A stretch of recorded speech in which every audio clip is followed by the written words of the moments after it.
Wrestling channel. Are we ready for the build up to the biggest party of the summer? It's night one of SummerSlam, and we will be previewing it and get you hyped up and in the mood right after this. Welcome to the Rebellious Noise Pro Wrestling channel. On this channel, we bring you some great content from inside and outside of the squared circle. We will go through and offer some in-depth analysis of the biggest events of the year, as well as bringing you exclusive interviews with some of the industry's biggest names. There will also be live show reviews, in-depth features, and podcasts. So make sure you give that subscribe button a slam so you don't miss any of the action.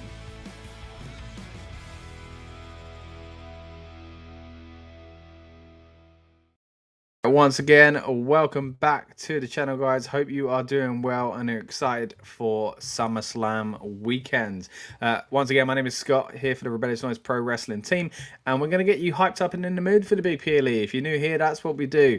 On the night of the PLE, we talk last minute rumors, we talk kind of storylines and things like that have led us to this kind of PLE, and of course we talk predictions as well. There's a few stories going around online at the moment as we are just a few hours away from SummerSlam Night 1 kicking off, and we'll get to some of those big stories as we make our way through this stream. Sludge is in the house. Good to see you, Sludge. Hope you're doing well. Really excited to be back for a big SummerSlam weekend. Now, I've got to be honest, I've not been too thrilled about some of the stuff WWE have been doing lately, although I've enjoyed some of it. There's definitely been things that I think have left a lot to be desired for. My main gripe lately is the lack of a clear heel and face dynamic through many of the stories.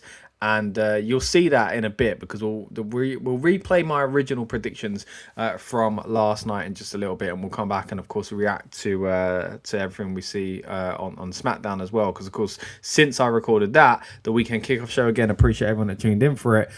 We have of course seen some storyline developments on SmackDown itself, and I got to say, before I do get into that, I really enjoyed what we saw from CM Punk and Cody Rhodes. But of course, that is something we'll dive into a little bit more throughout the stream. But let's dive into the SummerSlam card first of all. We'll start, of course, talking a little bit about Night 1. We've got Liv Morgan versus Io Sky for the Women's World Championship. We've got CM Punk versus Cody Rhodes for the WWE Undisputed Championship. Also on Night 1 is the Hell in a Cell over Femi versus Brock Lesnar. Fatal Influence versus Nikki, Brie and Paige. Then we've got Gunther versus Nick Aldis also tonight, and then we also have the Usos, Jacob Fatu versus Royce Keys, LA Knight and Solo Sikoa. Moving into Night 2, we will see Trick Williams defend his US title against Baron Corbin. Really weird. Again, I mentioned in last night's stream how it says Sunday, August the 1st. That's an error, but I'm told it is tomorrow. So there we are. Charlotte and Jade, Chelsea, Tiffany, and of course now Lash Legend has been added to that match. Penta versus Chad Gable for the Intercontinental title. Then you've got Danhausen versus Dominic Mysterio. We've got Roman Reigns versus Seth Rollins for the World Championship, and number one contendership is on the line in the kind of form of WWE title. We've got Finn versus Sammy to see who goes up against either Cody or CM Punk, depending on what we see tonight. But as I said, I was really kind of encouraged by what we saw there at the end of SmackDown. And SmackDown overall, I thought had some really good moments. I do think it helped build SummerSlam. I just felt like a lot of it was a little too late. Talking about late and latest news, there are heavy rumours going around tonight that the main event is going to be... Now, this might shock some of you, but apparently the main event is going to be Femi versus Brock Lesnar in a Hell in a Cell. Now, I wanted to drop in a Hell in a Cell there, because it does sound ridiculous to say that it's shocking that Hell in a Cell wouldn't be the main event. But of course, it's not a title match. And you'd imagine both men's title matches, just by the way things have been lately and by the storylines that they've got going on, would be what closes the shows. The one I'm most looking forward to out of the two title matches, world title matches, is is the one that's on today, CM Punk versus Cody Rhodes. I think it's a better story. I'm more intrigued by it, and therefore I think that should be headlining one of these nights. So the fact that this is secondary to the Hell in a Cell, I think, is a bit of a strange decision. I would have personally done Seth Rollins versus Roman Reigns because there's not much I'm actually looking forward to in that match. I don't really see. I mean, there might be a big surprise at the end of it, but I don't really see anything for me at the end of that. Like if Seth won the title, like that's the only surprise I can see at the moment, unless there is a big return or something like that, or a heel turn of some. But then again, who's the heel in that feud anyway? Yeah, I don't really see a need for that to be the big main event of the weekend if you're talking about what goes on last. So yeah, shocking really. CM Punk versus Cody Rhodes not headlining in any spot. Night 1 or night 2, it would seem, because it is going to be Brock Lesnar versus Femi. But I've got to say, look, Brock versus Femi is a huge match. A Hell in a Cell is a stipulation that often, should be on last. Sometimes you get opening a Hell in a Cell PLE because it's going to be 2 of them. But generally speaking, it's going to be up there either as a main event or, the opener. I expected it to be opening. It wasn't. Or it isn't looking like it's going to be that. Of course, I think we had the one at WrestleMania a few years ago, Shane versus Undertaker. I mean, that didn't headline. So, it's not always going to be in a headline position. But, yeah, interesting. I want to know your thoughts on that, guys. Let's see if there's any other big news around there about night 1 specifically. We'll talk night 2, rumours and stuff like that. I'm sure things like that and predictions will pop up a little bit throughout tonight's stream, but we're going to try our best to focus mainly on night 1. And then on night 2, we'll have a build-up for that as well, so don't worry. Right, let's... I've just seen this comment here. I'm not even sure I can put, as our Truth One said, I'm not even sure that's PG. I'll leave that comment there, but someone talking in the style of Joel Gertner from ECW fame. Thanks for the comment, buddy. There's parts of that I'm not sure I should put on the screen. Right, anyway, let me know what you guys think, what you're looking forward to on SummerSlam weekend, but specifically tonight. I want to know what matches you're looking forward to tonight on night 1 and what you think is going to happen on this show overall. As I said, I've already done my predictions. I wasn't in the greatest of... I was in a good mood when I did them, but I realised the further I went into the predictions, the more I was saying the same thing. I was frustrated about the heel babyface dynamic not being strong enough in WWE at the moment. But yeah, without further ado, let's throw over to my original predictions from the weekend kickoff show, as I say, and then I'll still be lurking in the background. I'll be responding to your comments in the chat and things like that. And then we'll be live again in just a little bit of time. What else do we have? Casper, good evening, Scott. Casper back in the house. How are you doing? Okay, I'm really struggling watching the shows lately. Raw and SmackDown is painful weekly shows at the moment. Look, I was saying this in a group chat earlier on, Casper, that I really cannot justify the 3 hours. Even when Raw is good, like, I don't have 3 hours of my time to spend every week watching a show like that. That's when it's good.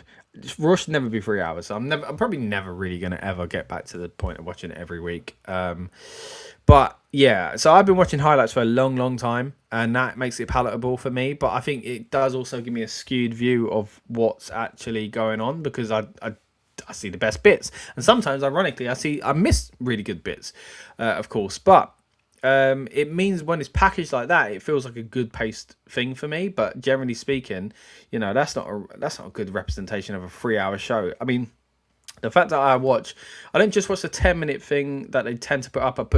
I watch like full segments of Punk versus Cody, for example. So sometimes it will be accumulatively about maybe even half an hour, but I'm never going to be watching a 2 or 3 hour weekly show unless it's a special kind of occasion or something like that. The European shows are quite fun, Raw after WrestleMania, things like that, but generally speaking, I just can't put my time into it, and especially when at the moment, again, I do understand a lot of people saying it's kind of a slog at the moment, and again, for me, the biggest part of that is this kind of heel face dynamic that they can't seem to to get right.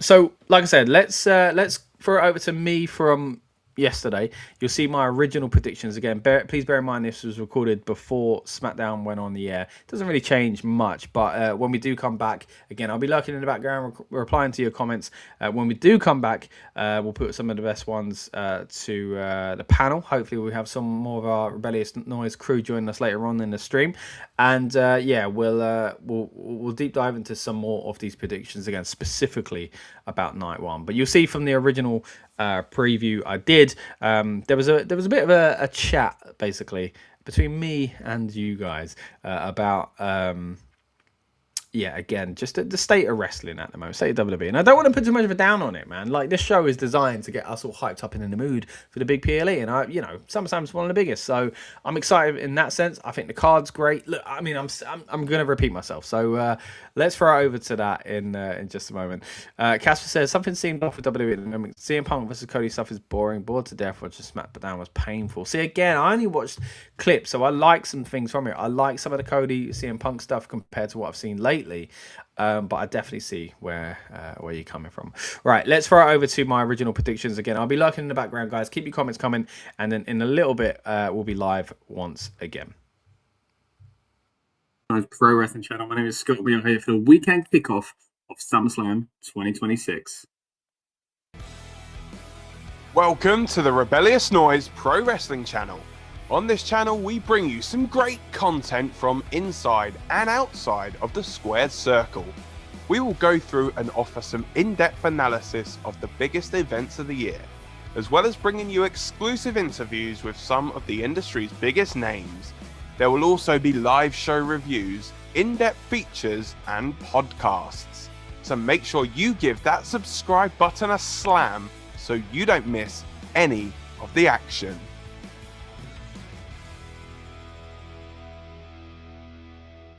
And once again, on the weekend of a big PLE, the action's right here on the Rebellious Noise Pro Wrestling channel. We are here to get you hyped up and in the mood for the big weekend festivities. And I'm really looking forward to getting into this one because it's an interesting card. Both nights. And we're in interesting territory, I feel like, when it comes to WWE and what they've been putting out lately. So, yeah, really looking forward to diving into this one over the weekend.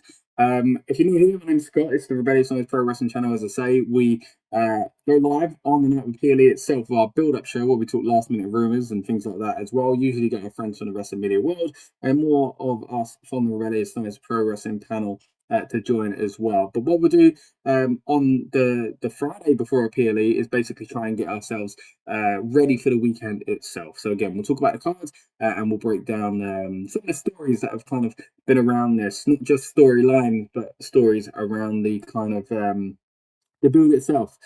But yeah, let's get into it. We're going to start with night one, then we'll of course predict night two as well. Hopefully going to be joined by more members of the team later through the stream as well.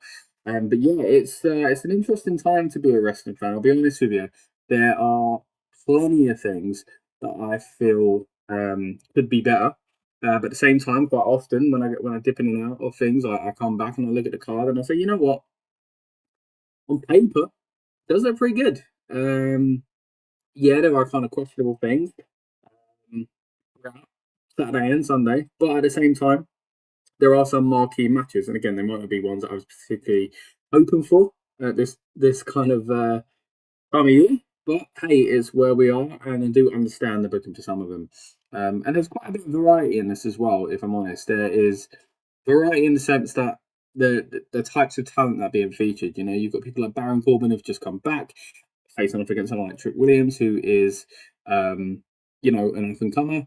Then you've got, on the other side of things, Seth versus Roman for the 17,000th time, what feels like at least. Then you also have, a lot of women that have only recently come into the fold, and then some women that have only just recently returned, such as, the Bellas and Paige.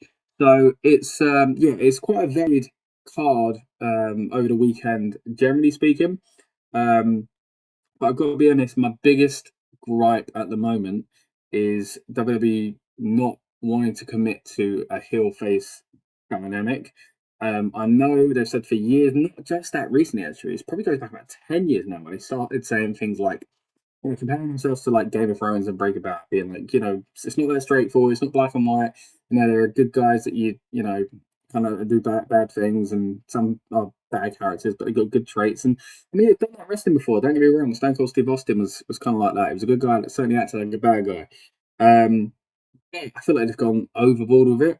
So much so that I just feel like nearly every stream I'm coming, I'm going, I don't understand who the heel and babyface is fully. I don't know who they want us to cheer for. And in the end, I end up not caring about both sides. If it's a one-on-one, for example, and I don't want either of them to win. I just don't think there's a strong enough case for many of these matches, if I'm completely honest. If I go what I would like to see, it's not really based on anything like super kind of profound or deep, where I'm like, I just want this person to get that opportunity, or this person's entertained me most lately. There's just so much on this card that, although on paper looks good, the build I just think has been really, really confusing. I just think there's so many instances where they have not fully committed to a heel turn or not fully committed to a face turn, and tried for this in between thing, which I just don't think is working. Has just led to confusion, recycling stuff, and just not giving people a strong enough sense of who they are and what kind of reaction they want the fans to give. But yeah, it's not been the most exciting build for me. Hopeful that the show itself does deliver. Let me know what you guys think. What are you looking forward to most on SummerSlam weekend? What match are you most excited about? Let's dive into the card overall. We'll start, of course, with night one. We're going to start with SummerSlam Saturday. And again, as I mentioned, big matches on this weekend. But who's the good guy? Who's the bad guy? Now, generally speaking, in this one, just to keep with that theme, you're going to say Brock's the bad guy, Ober's the good guy, right? But what I really did not like was Ober Femi, for no reason, attacking the police, right? This sounds like I'm really... Maybe not for the reasons you think. I just think it's a good guy. It just made no sense, right? He was frustrated because Brock wouldn't get in the cage and wouldn't get weighed.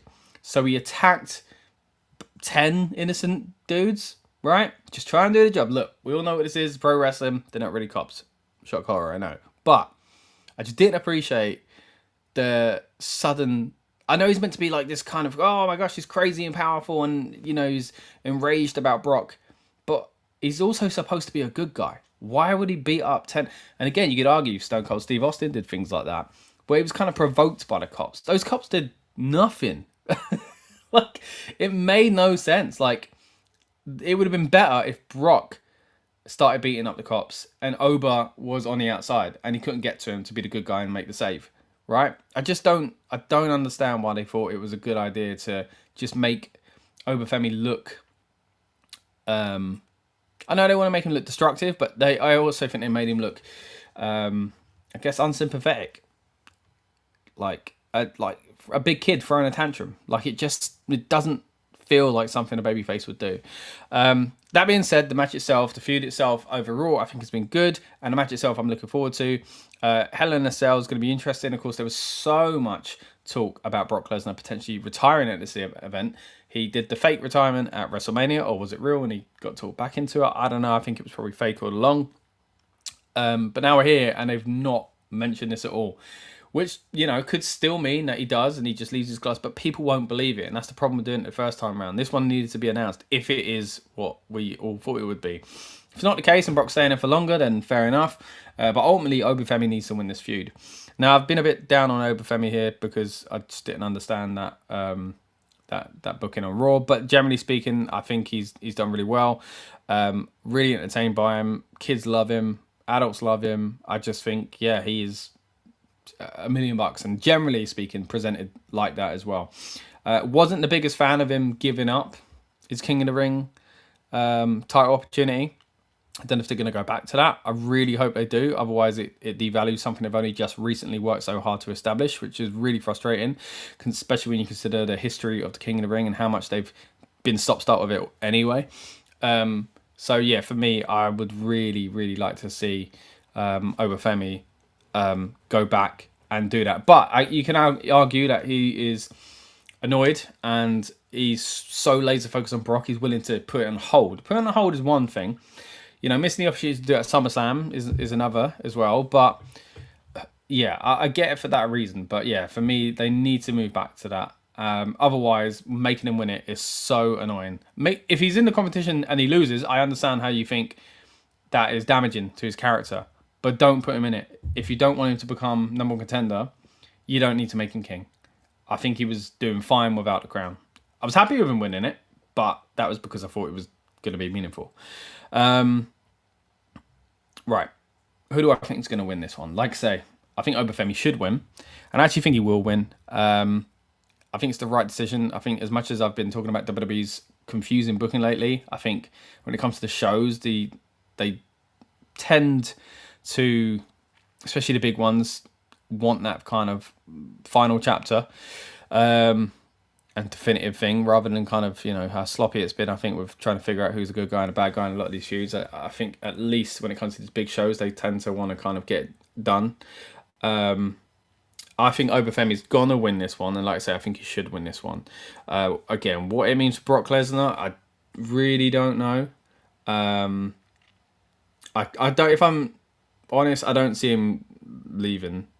The only other way is, again, because it's not been announced, is if they just do it, and he leaves his gloves. But then, even if it is, it doesn't matter if people don't believe it. I guess if it is real, it is real. But the impact won't be the same because of the faked one a few months ago, and then making this feel the same.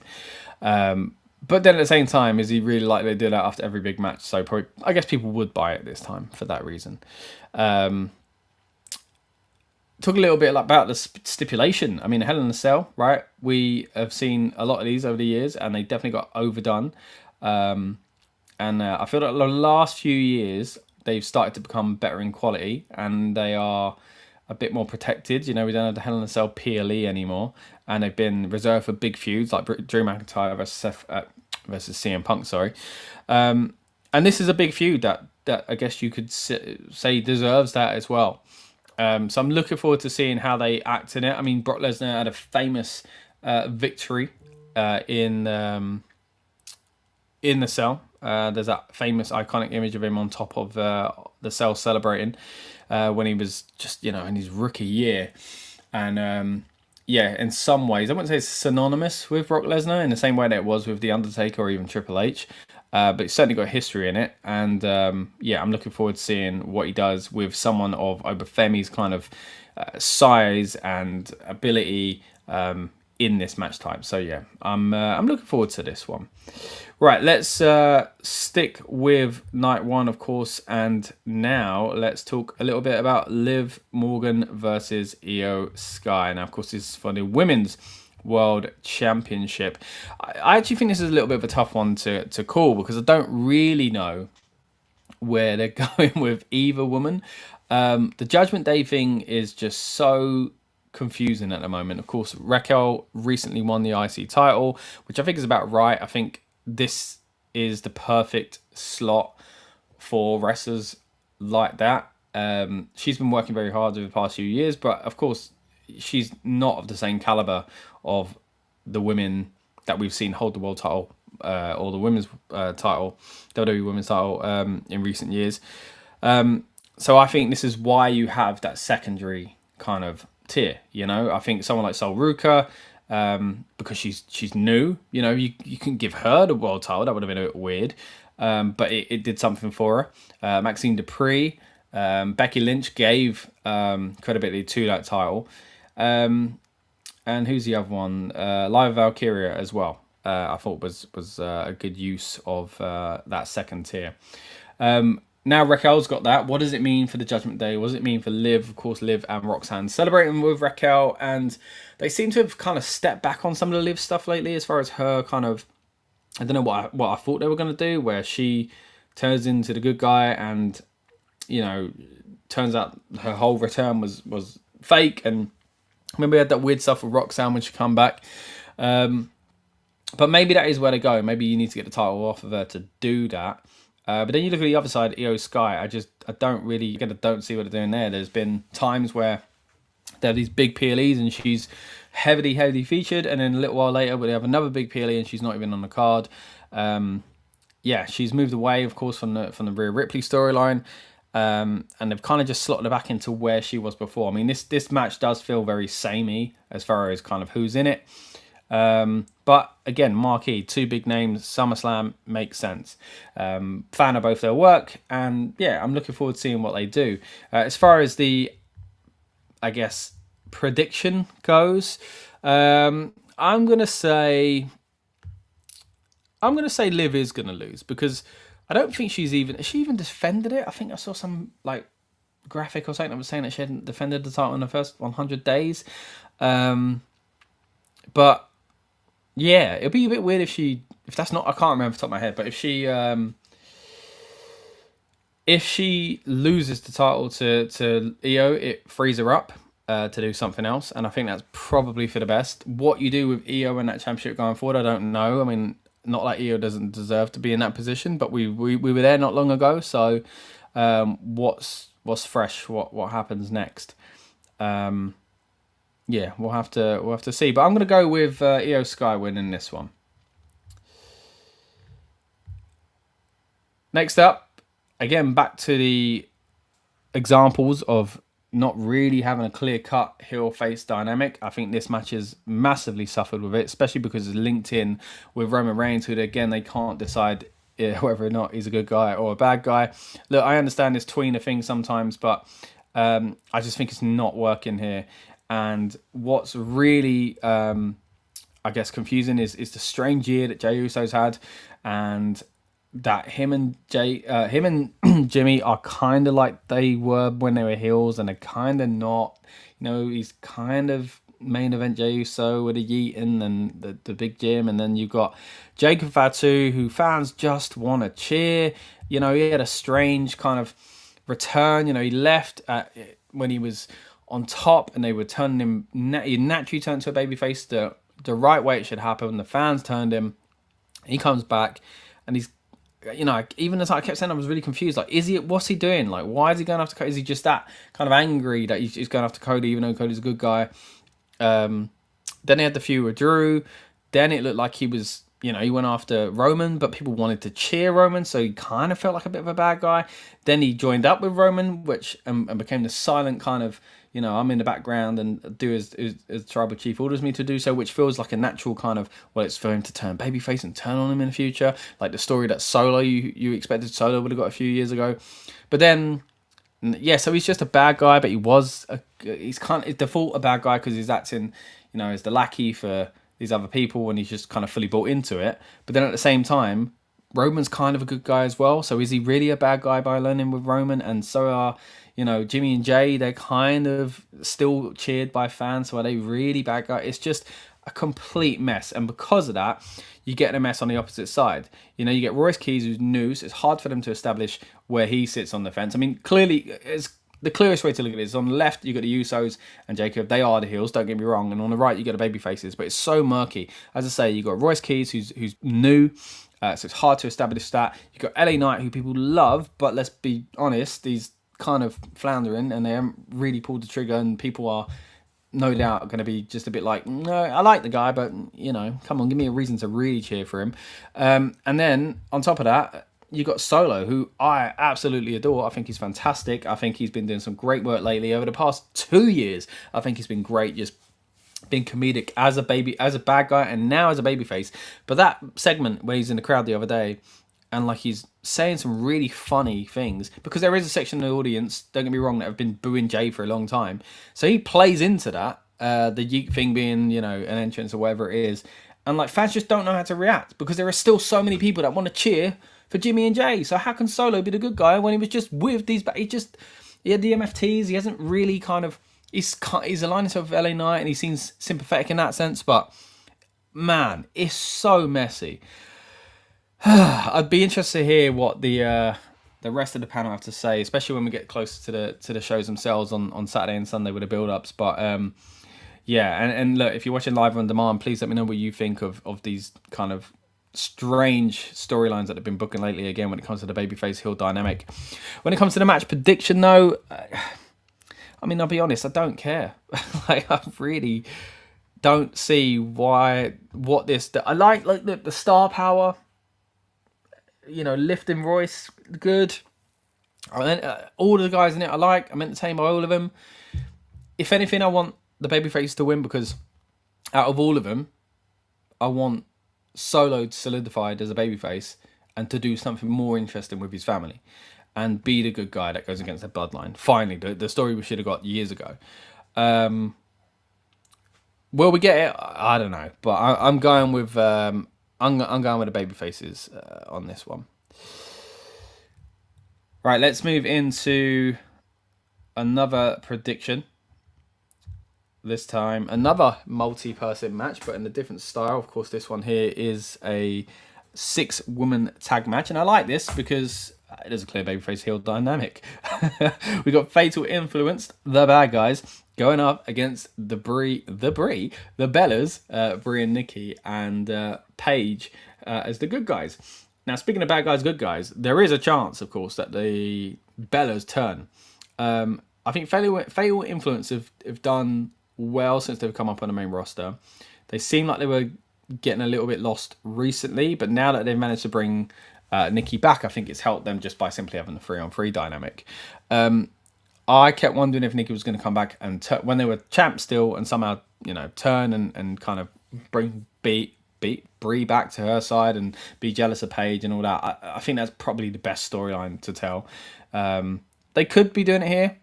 They could be turning straight away. They could be annoyed that they've lost and they both take it out on Paige. But then you're expecting someone to come out and help Paige. So that turns into tag down, which makes sense for tag team.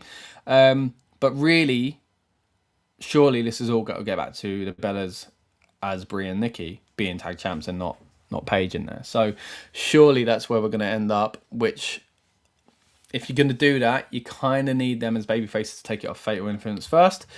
But then again, the way WWE book now, maybe not. So if I was booking this, ideal scenario for me, the bad guys win by cheating because the good guys are on the upper hand at the moment, right? From the last I've seen on Raw, from what I can remember. So you get the bad guys win by cheating. There ends up being, maybe they take Paige out. So, like, there's no need for a 6-woman rematch. So they have to turn it into a 2-on-2. If they're going to do it 2-on-2, it might be for the titles. They do it for the titles. The Bellas win. And then eventually they have a rematch. It's not for the titles. It's 6 women again. They feel Paige cost them. They take out Paige. Someone can save Paige. Eventually it's Paige and someone else versus the Bellas for tag team gold. Maybe that's just some Survivor Series match. But that's the way I kind of would book it, to keep the sympathy on Paige, finally give the Bellas their tag team title run and turn them heel. Fatal Influence go off and do their Fatal Influencing. So when it comes to this one here, what do I actually predict to happen? I'm going to say we will get a different scenario to the one I've pitched. I'm going to say the babyfaces will just win this time. Not sure if that's actually the case, but I can see it, so I'm just going to go with that. To be different to what I actually said. Maybe I just cover both sides then, really. Next up, we've got a match that is many, many years in the making. Maybe not the match itself, but the match for one of these wrestlers. And of course, that is Nick Aldis getting his WWE debut at SummerSlam, which is quite an impressive feat there. He is going up against Gunther, which is pretty much a mouth-watering tie. It's a match that people looked forward to years ago, as I saw in a recent interview. Nick Aldis talking about those all dream matches when he was NWA World's Champion, and one of the guys out there at the time that you could kind of fantasy book him against was doing well on the independent seat. That was Walter, of course, now known as Gunther. Or was he in NXT UK at the time? Either way, somewhat of a dream match for some people. Certainly a dream for Nick Aldis, again, as I say, getting his WWE debut match. I've been talking about this with my wife over the past few days, trying to kind of just think about why this has happened to Nick Aldis, why he was hired not as a wrestler, because I think we always felt like most fans, most people that knew his history felt like surely someday.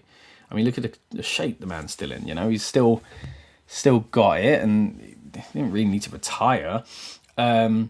So then, as the years go on, you think, well, but then it is going to get harder for him. And it's certainly going to be harder for him. You know, he's not wrestled for like over 1,000 days, I think it is. So he's older than he was. He's got less reps in. I know he said he stayed ready. He looks incredible. What I've really enjoyed about Nick Aldis's kind of turn back into being a wrestler is he looked like a wrestler. He looked like a wrestler anyway because of his size. But he acted like a wrestler straight away. It's like it turned something in him. And I thought that was brilliant. Even brilliant character work because he's done so well to suppress that because he's been an authority figure. Or just a great kind of, just shows the kind of form he is and the actual excitement as a real kind of human being. But yeah, I'm excited. I'm excited to see it. I really do think this is going to be a fun match. I wish the best for him because, let's be honest, there is a risk in not wrestling for over 1,000 days, and you know, having your WWE debut under the bright lights, anything could go kind of wrong in any match. And I'm not saying, you know, injury wise. I'm talking just, you know, I don't know, botched counts and finishes and slips off ropes and whatever else. You know, anything can happen in any match. So where you really don't want it to happen is in a big high profile match like this, and one where I suppose there's a lot riding on it. I mean, does this turn into Nick Aldis the wrestler, or is this one and done? It's really hard to tell. Of course, over the years, it looked like he might have a match with Drew McIntyre, he might have a match with Randy Orton.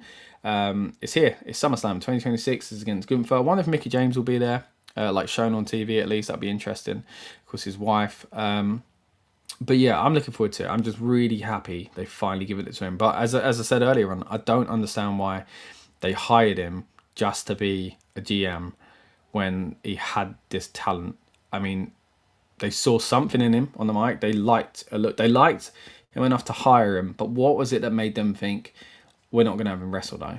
Like, was it to prove a point? Is there someone backstage that kind of wanted to test him, play with him, and it just kind of ended up going on longer, and they changed their mind? And I really don't know. I'd love to know the motivation behind it, and what. And if it's just simply, oh no, we just really liked him as this, that's how we saw him, which I think is probably the answer you'd get. What was the reason why you didn't see him as a wrestler then? Why can't he wrestle? Why couldn't someone else be in that role? Why Nick Aldis? Like, yeah, I just find it weird if you hired, I don't know, Kenny Omega as a commentator and he only wrestled a few months earlier. You know, I'd find that strange. So why are we doing this? Anyway, we're not now. We're going to get the opportunity to see him in the WWE ring, and like I say, I'm really looking forward to seeing that. As far as the match goes and who wins it, I mean, this is kind of a tough one to call because, again, I have no idea where they're going with it. I think if it's a one and done, you have to protect Gunther. I don't think you can put him on the streak he's been on of retiring all these superstars and legends, Hall of Famers, for the GM to beat him. Now, don't get me wrong, I don't see him as the GM, but that's the way they've presented him, and that's the way they may be presenting him after this match. And if that's the case, that's not a good look for Gunther. I hope that's not the case, and I hope he sticks around, and therefore I kind of hope he wins, because and justify that win by being like, yeah, because he's a good wrestler, like in canon and in storyline, like it's like he remembers all he did before, and like WWE fans have never seen this before, but like this guy's a good wrestler, you know, he's held world championships and all this kind of stuff. In theory, you know, if he'd been wrestling the past X amount of years that he's been there, and he's been presented, you know, similar to how he was presented outside of WWE, then it'd be like, yeah, of course, it wouldn't be in question. You know, if I take Nick Aldis from a few years ago, let's say he didn't have the GM stint, he just came straight in, I'd be like, yeah, Nick Aldis could win because he's fresh, he's exciting, he's of that same caliber in many ways. So, you know, it could be presented well, but he hasn't been presented like that. He's been presented as the GM. So will he be the GM post SummerSlam? I don't know, but I'm gonna go with a feel good story, and I'm gonna go with hoping that they do give him more than just this one match. So I'm going to say Nick Aldis to beat Gunther, which is, I mean, that would be massive, to be fair, like, because it would be a great way to make Nick Aldis, you know, into however long they're would use him for, I don't know. But to make him a star, to beat the guy that beat all these other kind of big acts, I think it'd be worth it if you kept him around. It's not worth it if you're not. It's for one, I feel good Not worth it. The moment is the match. The moment is the entrance, the opportunity. If it's a one and done, that is the moment. It doesn't need to win. But if he's sticking around, then I think he should win, because then it gives reason for him to stick around. But then you could also argue he could go out and, you know, if he showed up on SmackDown with a black eye, going, you know what, I gave a good fight, but it ignited. I didn't win, but ignited something in me, and I think one more time I could do this. That would make sense as well. I kind of took myself into that, but I've done it already. I've committed. Nicky Aldis is going to win this one, maybe. Let's move into what is surely going to be the main event of night one: CM Punk versus Cody Rhodes, where we have a beautifully clear babyface heel dynamic. Of course we don't. Look, don't get me wrong. I've been banging on about this all stream. Sometimes it's okay to have two good guys against each other, or two bad guys. It's usually the good guys. Just the best versus the best. That's the idea. It's the idea of a world title match, right? However, it just, yeah, you can split it, right? You can split audiences, right? I think the best example of this, the one I really enjoyed, and I was there for it, WrestleMania 25, Undertaker versus Shawn Michaels. They were both legends, and they were both still put across as good guys in this match. And half the crowd were Undertaker, the other half HBK. I think I was saying both, because sometimes a good babyface versus babyface program can happen. And I do think with these two guys, it's the case as well. And I actually think they've done well. I know some people didn't like it, but I liked the little kind of celebration on Saturday Night's Main Event and CM Punk doing it with the title and it accidentally hitting him. I think it was a bit too blatant how they did it, but I liked it. I liked the idea, and I liked that they went backstage and argued about it. Then they deleted that video, which I assume was just all part of kind of, you know, selling it. So yeah, I was a fan of that. But other than that, there's just been a lot of weird stuff on the mic. Some good stuff because they're both really good on the mic, but just, I don't know, a non-committal to, which I wouldn't mind usually, like with this match, but because you've got a whole kind of,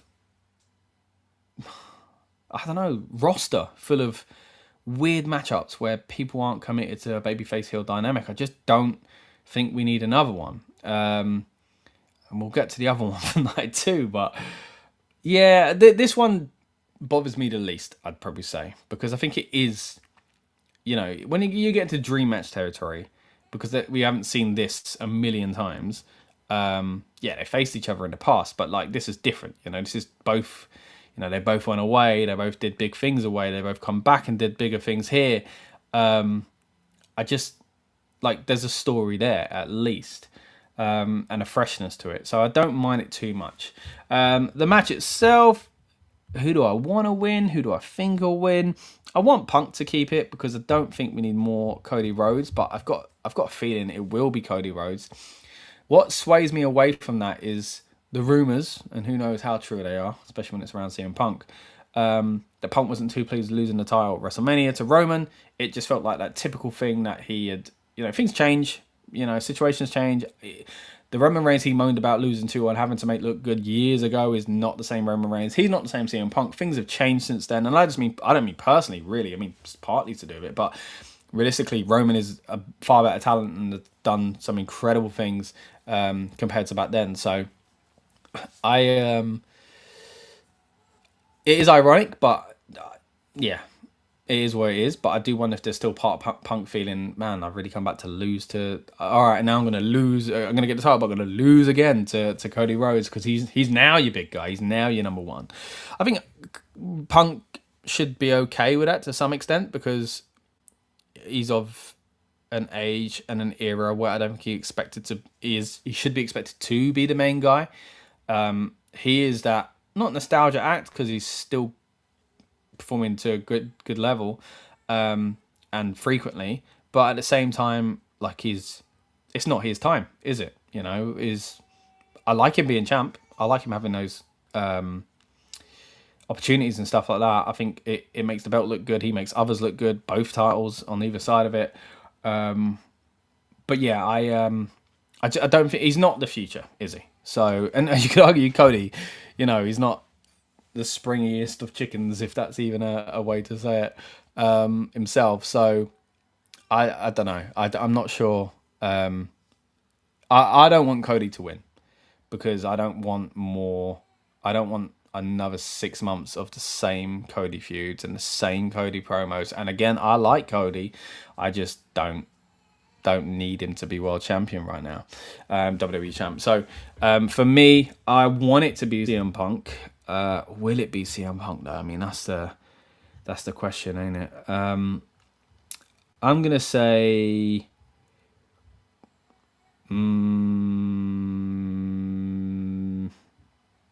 No, I think Cody. I think they're always too trigger happy to put the belt on Cody.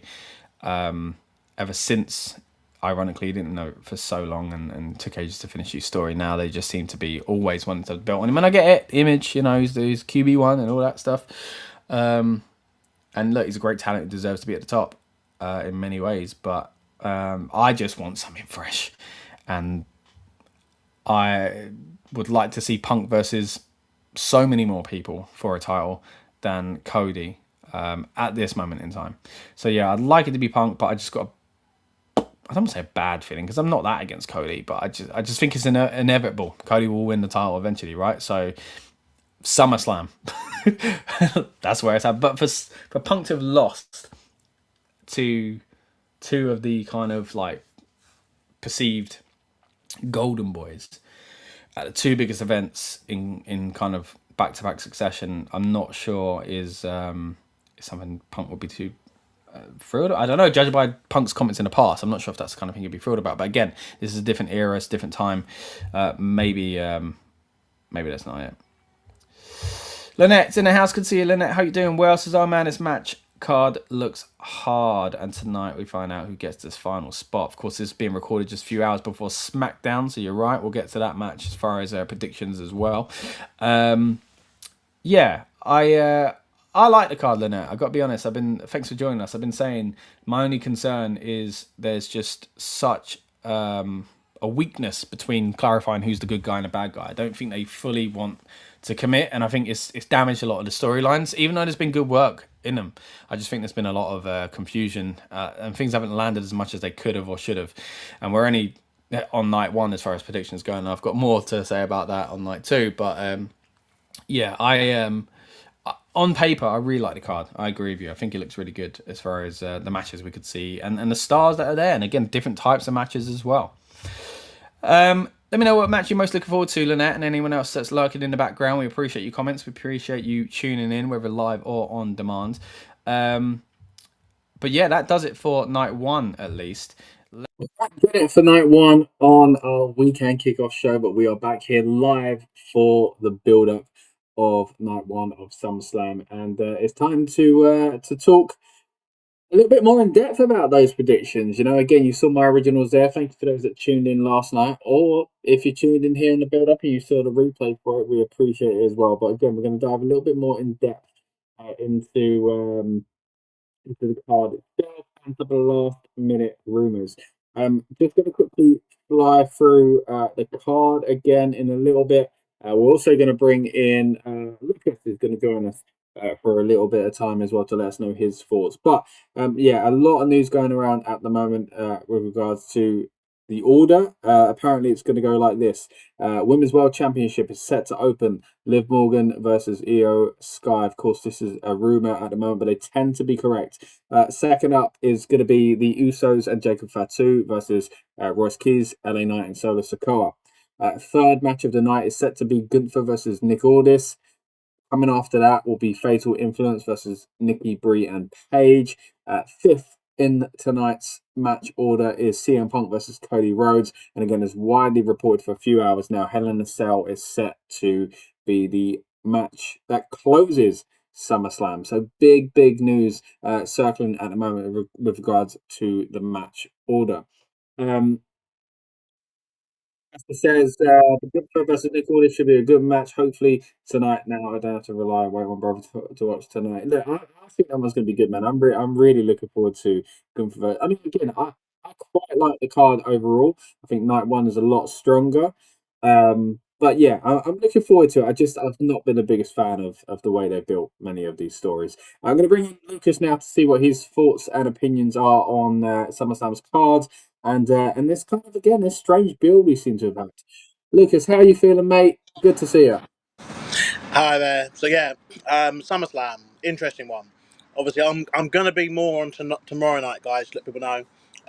Today I'm travelling back from our own show, but I'm just stopping off, getting a bit of recharge, and it's a BBC, I think, for YouTube, but a popular cold cold food item from a fast food Before you chain. came on out eating it with a little spoon, I had a lovely ice cream earlier, Lucas. So I appreciate Indeed, it's have some ice cream. mate. It's SummerSlam. We got to treat ourselves. Indeed, indeed.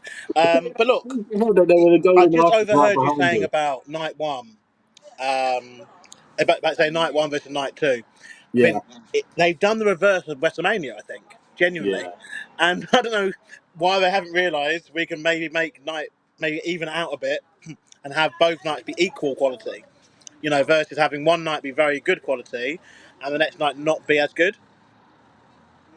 Yeah, Because cool. today is One does it stacked. better. Today is stacked for SummerSlam night one. Obviously, you've got Brock and Oba inside Hell in a Cell. You've got the main is obviously. I'm assuming the main tonight will be obviously CM Punk and Cody Rhodes. Or is that tomorrow? No, it is Brock and Ober is the main event. Brock and Oba is the main event tonight. That's the word going around So at the moment. I'm guessing they're going to open with the WWE Championship match. No. Yes, Oh, yeah. There's a lot of talk wow. going around about it So being a street essentially, yeah. fight I as mean, Brock's got well. to be retiring then, surely. Like Brock's got to be retiring. Like Maybe. if this is last, and you know, the thing is they're going to destroy the whole arena, aren't they? Let's be real. It's going to be what's that arena stadium. But yeah, there's a lot tonight. There's a lot tonight. I'm looking forward. Also, it's tonight. Live in EO as well, isn't it? Live in EO tonight, I Yeah, believe. so we'll quickly bring up the card. We'll run down the order that's going around as the room. Again, these tend to be correct, so 99% of the time they are. So we've got Liv versus Io Sky, of course, for the Women's Championship. We've got Mm. the Usos and Jacob Fatu versus Royce Keys, LA Knight, and Solo Sikoa. We also have Gunther versus Aldis, which is, I'm again, a really match looking I'm forward to really that. looking forward to. Fatal Influence versus the Bellas and Paige. Uh, Punk versus Cody Rhodes, and again the Hell in a Cell match as well. Lucas, again, we'll dive into this a little bit more tomorrow, I'm sure. But I spent basically the whole of the weekend kickoff show Mm. frustrated with the fact that I don't feel like they've really solidified their heel babyface dynamic in Yeah. so many of their storylines at the moment. I get that they've said for years now, you know, you watch Game of Thrones, you watch Breaking Bad, sometimes the good guy's a bit bad and all that, and I get that. But not for every single feud. And like it's meant that people like, in my opinion, Solo, who has turned into a good guy, has struggled because he's going up against the Usos, who are kind of acting bad but still doing the yeet, and then link with Mm. Roman, who's kind of good but also kind of bad because he's bullying Jacob, and then Seth Rollins has been a bad guy to Roman Reigns, but Roman Reigns is kind of a bad guy. So who's the bad guy? It's Yeah. the whole thing's Thing a is, mess. it's something which for decades, I mean, old decades, the former WWF, which became WWF when we were kids and then became WWE later on, like it was always very, very good at establishing who was the good guy and who was the bad guy in storylines. And the lines got a little bit blurred in the Attitude Era, and a bit in the Ruthless Aggression era, but they always made sure they had good guys and bad guys. And over the years, particularly in the last kind of this kind of current era we're in at the moment, it seems to have gone by the wayside. Well, obviously, we've got to a situation where we've got face versus face and multiple matches on this on these shows, or we've got face versus face, but one of them is very cloudy as to why they're face. Like you touched upon Roman Reigns, he is the bad guy. I'm sorry, he is the bad guy. As much as we like putting our ones up in the sky and all that kind of stuff and chanting OTC, he is a bad human being. Like you know, end of the day, he bullied his entire family into worshipping him. He then abandoned his family, and conveniently, every single time he loses a belt or loses a big match, he flips off for like a few months at a time. Sorry, I almost swore then, but you know what I mean. Off he goes. and he leaves his family to take beating after beating after beating, and then returns as the hero. And in this story, I'm sorry, he's the bad guy, because he's doing the thing which he did before by basically taking the belt hostage. No, we don't see him on a regular basis, and he's taking the World Heavyweight Championship matches away from the fan base. And you've got a guy like Seth Rollins, who, when he is champion, he will be there week upon week after week, and will do all that kind of grunt work. How was he to be the bad guy? And obviously, I don't know that you saw the segment they did on Raw. LA Knight and Seth Rollins in a promo, and I think they tried in a way to do it to get LA Knight to get booed, but it ended up backfiring, because LA Knight at the moment is talking a lot of truth, about how he has been stuck in this bloodline vortex that turned into the vision vortex for, like, the last 2-3 years. And, he's been given a Raw deal where he hasn't been given the opportunities as easily as other people have on that same brand, on that same show. And it backfired on them big time, because people aren't ready to turn their back on LA Knight. And obviously, you mentioned him, obviously, how he's going against the Usos. And again, people aren't ready to stop yeeting, it seems. They're still doing the run it back and do it again. People aren't ready to stop yeeting. So, they've got massive problems there, where they've got a lot of very over baby faces.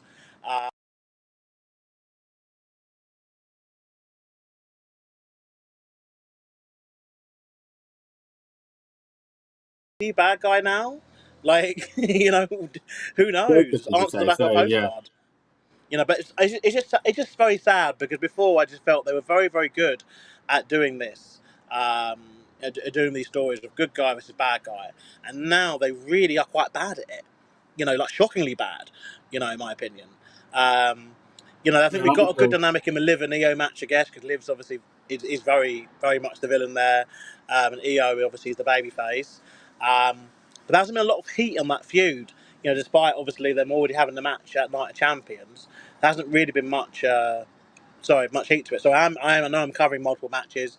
I know, guys, in the comments, you want to follow up. But just so people know, I am going to be more on the show tomorrow. So obviously I will give feedback.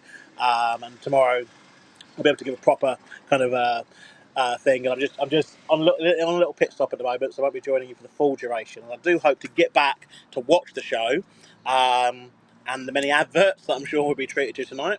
Yeah, good time. I hope it's not a long show. It's 11 o'clock UK time, so hopefully it's done by about 2 a.m. and then we get the same thing tomorrow. But yeah, it's kind of, you say you've been all over the place, but again, the booking's been all over the place, so don't worry about it. It's really, because they do feed into each other, and then they do bring up these questions of, well, why is this one, that babyface turn not quite been, identified? Why have they done that? Why, like you say, Jacob Fatu, he's a good guy, he's a bad guy, it's really confusing. And then the ones where I don't mind it so much, touching on stuff from tonight, is, Cody and Punk, it makes sense. Sometimes you can do a good guy versus a good guy thing. And I actually think the last 2 weeks has been quite entertaining. Look, what's going around at the moment, it's going to be a street fight, because Punk put up a photograph on Instagram as a story of a chair, and it said on the chair, commemorative chair, street fight. But now loads of people have debunked that now. They're saying it's not going to be a street fight. That's been a mistake. There is the Street Fighter logo been added to the graphic. Oh, okay. So it's sponsored by Street Fighter. I think there was an image of dog tags and Cody in the background. So I think they might play into Street Fighter, the movie, which I thought would be kind of interesting if they made it Street Fight. But it looks like they're not going to now. But really interesting to see that go on fifth. I'll be somewhat down for that. I mean, obviously, the feud between them has, reached boiling point. Did it on SmackDown. I'd argue, though, the match that, for me, could be better off in a street fight would be the Nick Aldis and Gunther match. Yeah. That could suit it. But it's very difficult to get this right. Obviously, they've got a ladder match tomorrow. They've got a Hell in a Cell tonight, which obviously one would imagine would feature a lot of weapons, a lot of brawling, a lot of bits and pieces. So it's a case of, obviously, they're trying to think, getting all this stuff, on and getting it time. But yeah, I would be down for that. I mean, I think it's definitely, for me, the more interesting of the championship matches that we've got for the men, or the main world title matches, in my opinion.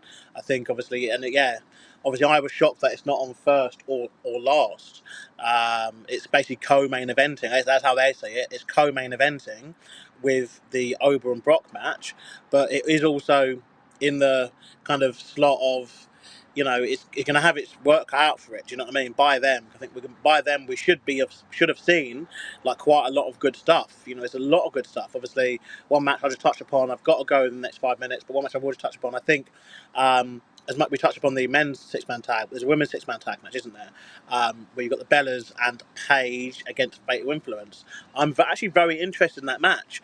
I just feel that they needed more segments to get this feud established, because all they've had is, I think, the title change. Then usually with this kind of stuff, this is another thing they used to be very, very good at. You know, you'd have the villains would outnumber the baby faces for a number of weeks, and the baby faces are stuck for option, thinking, "Oh, what do I do?" And then you get the big return. But what they did is did one of those things, and then you got the big return like straight away. It's like, or they save it for the pay per view. You know, we had that at WrestleMania, obviously, with mystery partners and mystery tag teams, all that kind of stuff. You know, that was the big reveal. But now, this time, they just went, "Oh, we're going to tell you it like straight away. There'll be no jeopardy." And it's just like that's how you get baby faces and villains over. You need to put the baby faces in peril and in jeopardy in order so the villains get heat, and so the baby faces they start getting support. But the baby faces, you know, they start getting looked at like they're the advantage party. If the minute the villains get like an upper hand, it's automatically squashed. You know, and that's how you end up with stuff like the Super Cena, Super Roman, so you know, Super whoever it's going to be. You know, you need to have some commitment to the bit of like, okay, we're going to try and get Fatal Influence over. There's three. What can we do? Well, there's three of them. They're feuding against a tag team. Perfect. Just keep having them do 3-on-2s until they can get rid of one person, and then it becomes maybe 3-on-1s, and then you do the big return of Brie Bella, and then the big return of Nikki Bella, you know, on the PLE. But I think genuinely this time round, maybe it was even linked to the ticket sales as well. Obviously, they had a problem with that, haven't they? I don't know what we're gonna.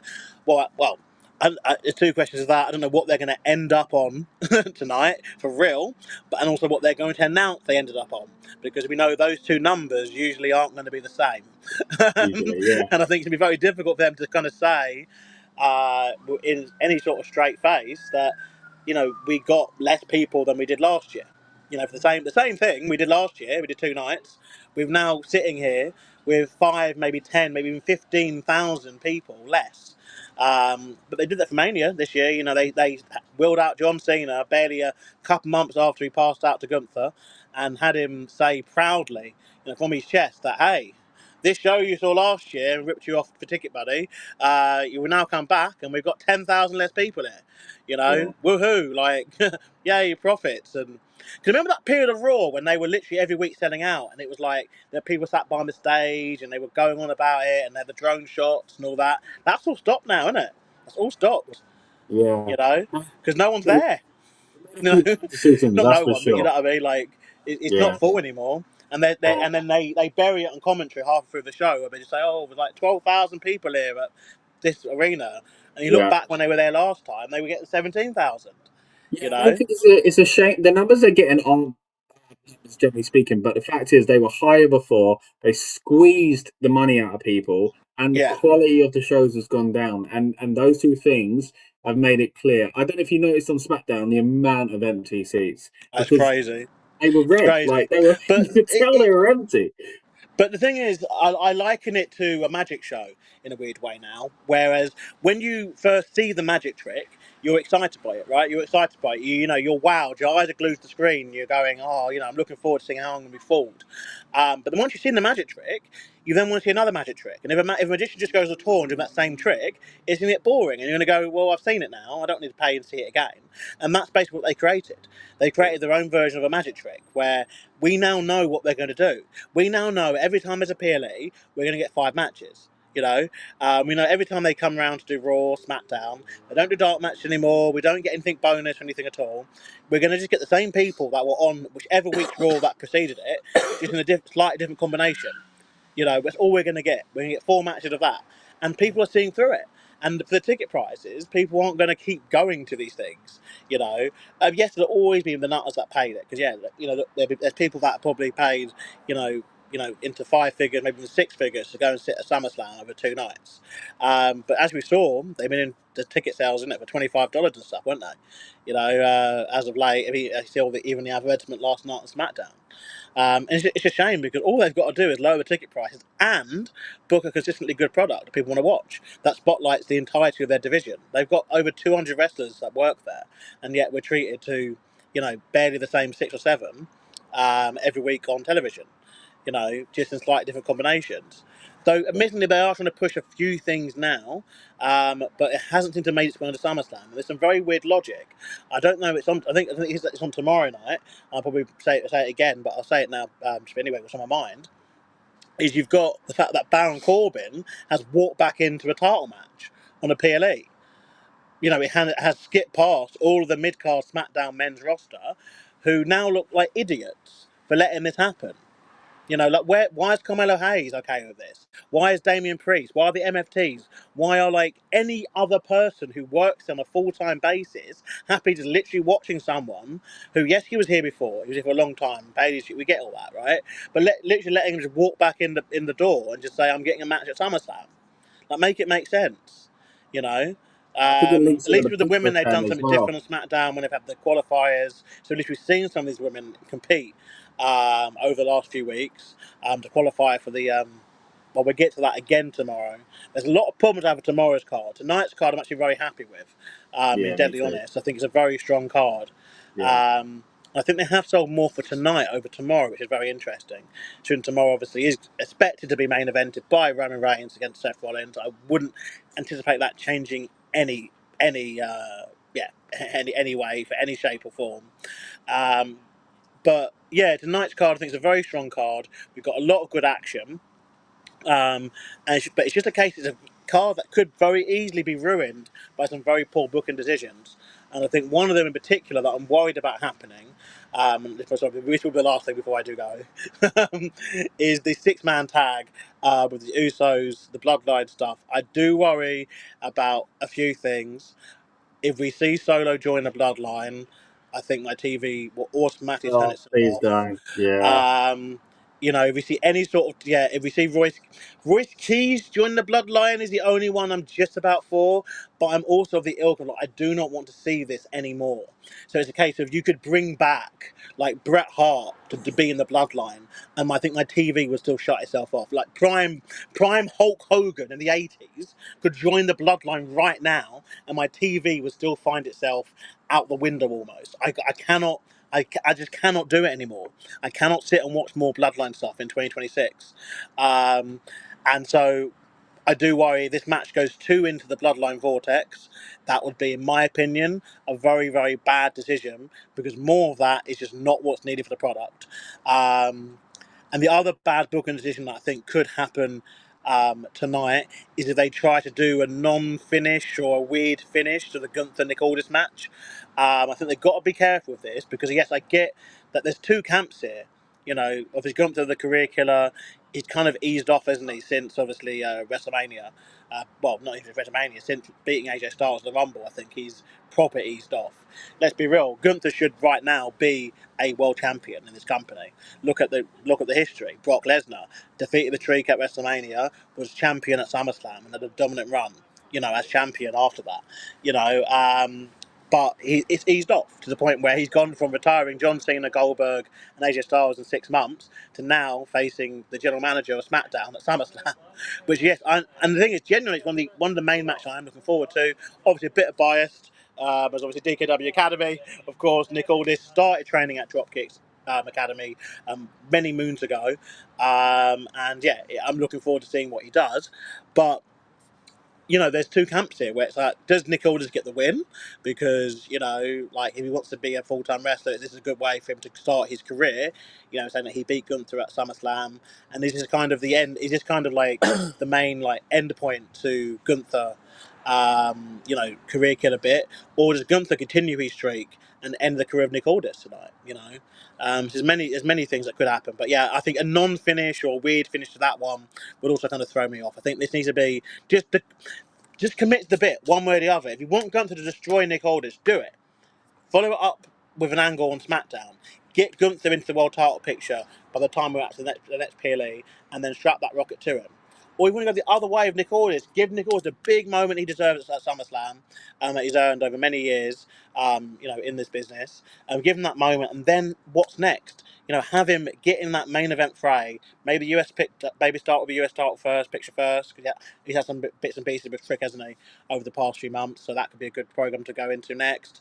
And even if Baron Corbin wins the belt, which we'll get to tomorrow, I've got a lot to say about that match. Scott's thinking, oh God, what time I got to start tomorrow? Got to start about 6 o'clock, I think, for me to get all the things I hate about that match. Yeah, I'm a Baron Corbin fan. yeah, I have to I'm say this, but I interested hate to that see what match you've actually got to so say. much. Yeah. I'd probably like it a bit more if he had his old theme back, but Oh, hey true. ho. Yeah. But yeah, that's where we're at the moment. Yeah. Well, I was looking for my phone and I realised I'm talking to yeah, it. you're right. Thing before I do let you go. I mean, you make some great Yeah, points about a Gunther and all this match. I was saying the same. Depends what they want to do with Nick Aldis, yeah. really. If he's going to carry on wrestling, him beating Gunther wouldn't be the worst thing, but he could Mm, still lose and look valiant and say that ignited the spark, and I think I can beat him next time. Or Gunther just destroys him. If it's a one and done, Gunther needs to win. Simply put. yeah. Okay then. One thing I do want to ask you about though before you go is Mm. Femi. Again, this heel babyface dynamic. I know it's different for his character, but I really wasn't a fan of him just turning around and beating up 10 cops. I felt like it just didn't really make sense for a babyface. I know he has to beat up some cops from time to time, I've but said it this didn't make before. sense. Leave all this bloody beating up cops and all that stuff out of wrestling. It just takes you out of it because you look at them and You you know just it's see them. rubbish. That you're a wrestler, Yeah. bro. You're a wrestler. Like you're a pro wrestler. Everybody You're knows literally them. looking at Femi or Brock Lesnar or whoever it is you get to do this bit. And you're looking for the bump. Do you know what I mean? I see it because I'm a wrestler as well. Like I see it. I see him look at them and go like, "Oh, yeah, do it now," you know. And it takes you immediately out of whatever's happening because you just Yeah. know that whatever's happening is not legit. Like it's not legit. It's not the real police. And Yeah. it got over the Attitude Era because it fit into the whole like. Of course, you're gonna stone cold Sonny your boss. You're stone cold Sonny the police officer. Yeah. It worked. But now people see right through it because we all know they're wrestlers. They're just either like developmental wrestlers, maybe in that NXT or Evolve, whatever, or they're just local talent. You know. But yeah, Oba should win tonight, I think, and Brock will most likely retire properly, I think, from in-ring competition. Cool. All right, Lucas, gonna let you go, mate. Thanks so much for jumping on, Cool. and yeah, looking forward to hearing what you got to say about tomorrow because I feel like we've only scratched the surface there. Indeed. So brilliant. Yeah, enjoy SummerSlam and enjoy the No rest of that worries. nice See you soon, guys. icy ice cream. Anyway, bye bye. See you, man. Bye-bye. All right, once again, thank you to Lucas for joining us there on the show. Really good to get his thoughts. Of course, as he said, we will be back tomorrow for the build-up show for night 2 as well. We'll have a lot more to dive into because we'll react to, of course, some of the things we see here from night 1. But generally speaking, it feels like night 2 is the one that looks a little bit weak at the moment. Lynette says, "How many more minutes do we have until the show?" So SummerSlam itself kicks off in about an hour and 15 minutes. So we'll try and take you as close to that as we can, guys. I've seen a lot of comments coming in. Apologies, I haven't been able to get to them as quickly. I was trying to talk to Lucas there. There's a little bit of a logistical thing we were trying to get through. So your patience. Quite a few things here. So I'm going to get to some of your comments here now, Casper, as well. So you said I was echoing, so apologies for that tech issue again. It's hard trying to get Lucas's input and make sure all the tech was aligned. But hopefully you can hear me okay now. You're saying that Gunther and Nick Aldis should be a good match. Hopefully tonight. Don't have to rely on it. Oh yeah, saw that one. Yeah, I like Tiffany Stratton and Chelsea Green stuff. I know people have given up on Tiffany Stratton. I'm still a big fan of her. Very lackluster and doesn't feel like SummerSlam. Feels like a house show, said Casper when talking about this card itself. Jacob versus Royce Keys team is just filler to me, and I don't know what to do with any of these other stars. Sorry. This says, I admit the card looks better tonight than tomorrow's SummerSlam card. I feel like I'm waiting still 40 odd years of my life and never known it to be this bad, unfortunately. Wow, yes, that's big claims there, Casper. Don't hate the 6 women tag for me. The Bellas are cool and love Paige and Fatal Influence need to turn on Paige tonight for this to be over, but the book is not good in career. Yeah, I think. Do you mean the Bellas? The Bellas turn on page? I think we might see that. If we don't see it tonight, we might see it soon. Big fan of Chelsea Green, you say, and Tiffany Stratton stuff like growing tired of Jade Cargill and the baddies, her crew, Charlotte and Alexa stuff, like them both, but creative here. You say Charlotte and Alexa Bliss booking is run its course, but I like them as a good tag team. But yeah, it's run its course. And you say good evening to Lucas. Yeah, it was good for Lucas to be able to join us. No, I get what you're saying there about Charlotte and Alexa. We're talking a bit more about on night two, because Charlotte is featured, and so is Jay Cargill. But I do get where you're coming from. It's been good, both those things, but something needs to happen to Jay Cargill's side. Well, I think that's probably win the title, and something needs to happen to Charlotte and Alexa. Are they still going to be mates? What's going to go on there if Charlotte doesn't do this one? Yeah, let's quickly run through the card again. As I mentioned, there is a lot of rumors going around about the match order. So let's go through what that match order is said to be. Again, the current rumors is that the opening match tonight will be Liv Morgan versus Io Sky. And I know many of you tuning in may be slightly shocked by that, because you may be expected to see the Hell in a Cell or the WWE Championship match to separate the two of them, but no, they're said to be going back to back. But the opener is said to be at this moment in time Liv Morgan versus Io Sky in the women's world title match. Next up is apparently going to be the Usos and Jacob Fatu. Again, this is one of the matches that Lucas is quite concerned about because of the booking and the shenanigans that we could get potentially with a Solo rejoining the Bloodline. I really hope that is not the case, because I'm really enjoying what Solo's doing lately. Him, Royce Keys, LA Knight going up against the Usos and Jacob Fatu in the second match of the evening. Gunther versus Nick Aldis. Again, this is something that we are looking forward to. This is one of my, favorite things about this weekend is the fact that we're getting to see Nick Aldis in a WWE ring wrestle. So I'm looking forward to that. And yeah, hopefully we get a good match out of it. And it's not just kind of a weird sloppy finish or anything like that. It doesn't really lead to anything. I hope this builds something for one of these guys at the very least. To be the fourth match of the night is Fatal Influence versus the Bellas and Paige. Again, will we see a turn in here? Will Paige be turned on by the Bellas? We'll have to wait and see. Fifth, though, CM Punk versus Cody Rhodes. This is set to be your co-main event, second from last for the WWE Championship. A lot of rumors going around at the moment that this is going to be a street fight because of a Instagram story, I should say, that CM Punk put up, where we saw the commemorative chairs that they have for the first few rows at SummerSlam, and it did have the title Street Fight underneath the graphic of Punk and Cody. A lot of rumors going around that this isn't the case. Maybe that was going to be the case, and that'll be interesting, because then maybe that's why they've put them together now, and they were going to have them separate, because again, straight after this match is said to be a Hell in a Cell, and I think going from the street fight to a Hell in a Cell would probably be a little bit messy, if I'm honest. Hell in a Cell, though, Brock Lesnar versus Oba Femi, and you heard it there. Lucas thinks this could mean that Brock Lesnar is actually retiring. Now, again, we touched on this last night on the Weekend Kickoff show. Of course, we touched on this after WrestleMania when it looked like it might actually be legit. It came back. And again, there are so many ways we could look at this. Was that Brock actually doing it and he got talked into coming back? Was it all the storyline to just create the story we've currently got? For a long, long time that Brock would be retiring this weekend because he's got ties with Minneapolis. Feels like the guy to do it, which is why the WrestleMania thing kind of felt legit. But they haven't announced it. So to do it, I've been saying no, like they need to have announced it, because we had the fake one. You needed this time to say this is real, guys. By the way, like this is going to happen. Like they could enforce it or something like that. Adam Pearce is going, no, you're really putting on the line, and you can't. It'll be written into your contract basically that you don't have a contract. So.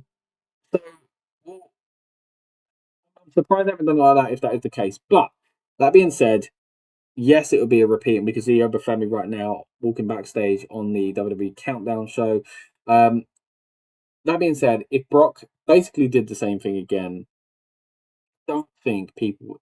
In some ways, I'm like, people wouldn't buy it. In another way, I'm like, I guess they would, because it'd be insane for WWE to do that as a story twice. But it wouldn't. It would make, if the boy will cry wolf, that's the situation, and that's the problem with it, and that's always going to be the case now. Retirement spots back in the day, AJ Styles doing the exact same spot. Yeah, like they're entertaining, they're memorable, but they are messy, and that is the problem with it. I have to admit, I want Liv to win, but I feel they're going to put the title on Io. I like Io, but she doesn't need the title. I want Liv to win. Yeah, I just want to see what's next for Liv in this whole Judgment Day thing. It does feel a little bit out of place at the moment. Surely, I mean, she's walking there. She's got two Judgment Day friends. See Cody Rhodes with his Street Fighter bus behind him as well. Pretty cool that. Again, will they be playing into that a little bit tonight? It looks like they might be. Yeah, going back to the ladies of the Judgment Day, something's got to happen soon, right? Whether or not we need the title and live for that, I don't know.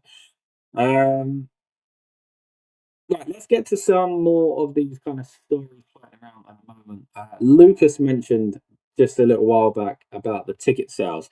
Now, just to kind of elaborate on that, this venue, I think it's for about it's like 70 odd thousand, but like depending on what's going on, I think it goes probably is for a wrestling one for about 66,000. The current setup is apparently just over 38,000, and they've sold pretty much around that many tickets as of about 5 years ago. This is all thanks to WrestleTix on X. Great account. I'm sure many of you are familiar with it already, but they give really, really kind of detailed and kind of great analysis, basically comparing things, especially when you look at last year. As Luke said, last year, SummerSlam did significantly better. Night one, last year, MetLife Stadium, 50,493. This year, at the US Bank Stadium in Minneapolis, as of about 5 hours ago, 38,456. So that's a 12,000 ticket difference for night one. Now those seats, of course, were by the time it was actually done, so you can still technically, I assume, or up until very recently, buy a ticket for SummerSlam night one. So that number 38,456 might go up, but I can't see it going up towards 50,000. And again, it really does just show the difference in last year and where the fans kind of are putting their money, and it ain't to go back to WWE shows. I mean, the problem is they've squeezed the pennies out of it. They've just launched Club WWE, which that's its own topic. And I understand the way, it's business, man. Like, it's not like, as much as they always branded it as, it's a family company, and like, the McMahons wanted money themselves, don't get me wrong. But this, TKO, since the TKO, there's been a lot of changes. Some I think have been pretty good. Some of them, though, the ticket pricing, for example, we've talked about a lot on this channel. There's a video specifically dedicated to it on the channel if you're interested in hearing more of Lucas's thoughts on it as well. But ticket prices are just insane. And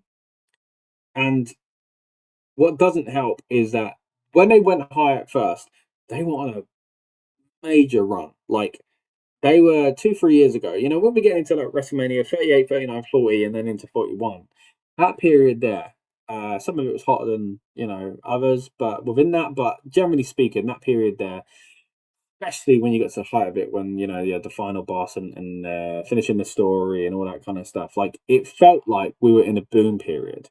I don't feel like that at the moment. I really don't. I feel like we've stepped backwards. But we was in that boom period, and it meant that they could kind of justify selling tickets for higher, right? Because everybody wanted to be there. A few years ago, it was hard to get. Just talking about what is the most local show to me. Usually, WWE do is the O2 Arena or Wembley Arena, right? So they were doing the O2 Arena a few years back. It was hard, like, to get tickets for SmackDown and Money in the Bank. This past year, like when they were there just a few months ago, it wasn't hard to get tickets. It might be hard for people financially, which is still the issue, but the tickets they're there. They're just not being bought. So lower the prices and better the quality of the show. I mean, the shows really have fallen off. I don't want to just be negative here because, again, the idea of these build-up shows is to get us all hyped up and in the mood for the big PLE. But realistically, and I feel like I'm generally speaking quite positive about what WWE doing. I like to find the positives and things. I think there's a lot to be excited for on tonight's show. But the state of it, like, the numbers don't lie. There are 12,000 less people going to SummerSlam tonight. Like, yes, it's in a different market. It's not in New York, New Jersey. It's in Minneapolis that can play into it. But 12,000. It's an unreal drop off. And it's for the reasons that we've said. It's squeezing the money out of people in a cost of living crisis. And people just going, I can't do it. And I don't want to do it when the show isn't that exciting. Again, there are things I'm very much looking forward to this weekend, but generally speaking, most of the PLEs this year have been lackluster.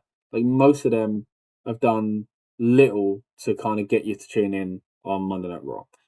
Most of them have kind of just felt like paint by numbers, and it's a real shame. There's not to say there hasn't been good things this year. There have been some really entertaining segments, some really entertaining matches, particularly, and that's why I'm excited about tonight. Because once we get in the ring and the guys and girls go out there, I'm excited to see what they can do, because I know what they can do. But the storylines that have got us there just have not been great. They've been all over the place, and even in that, there's been some really good stuff. I really liked Nick Aldis basically transforming into a wrestler again. I've really liked, although I don't like babyface versus babyface too often, I liked the way that Cody and Punk turned it personal. I really enjoyed Punk saying on SmackDown, like, at the end of this, basically saying the title's more important than the friendship. So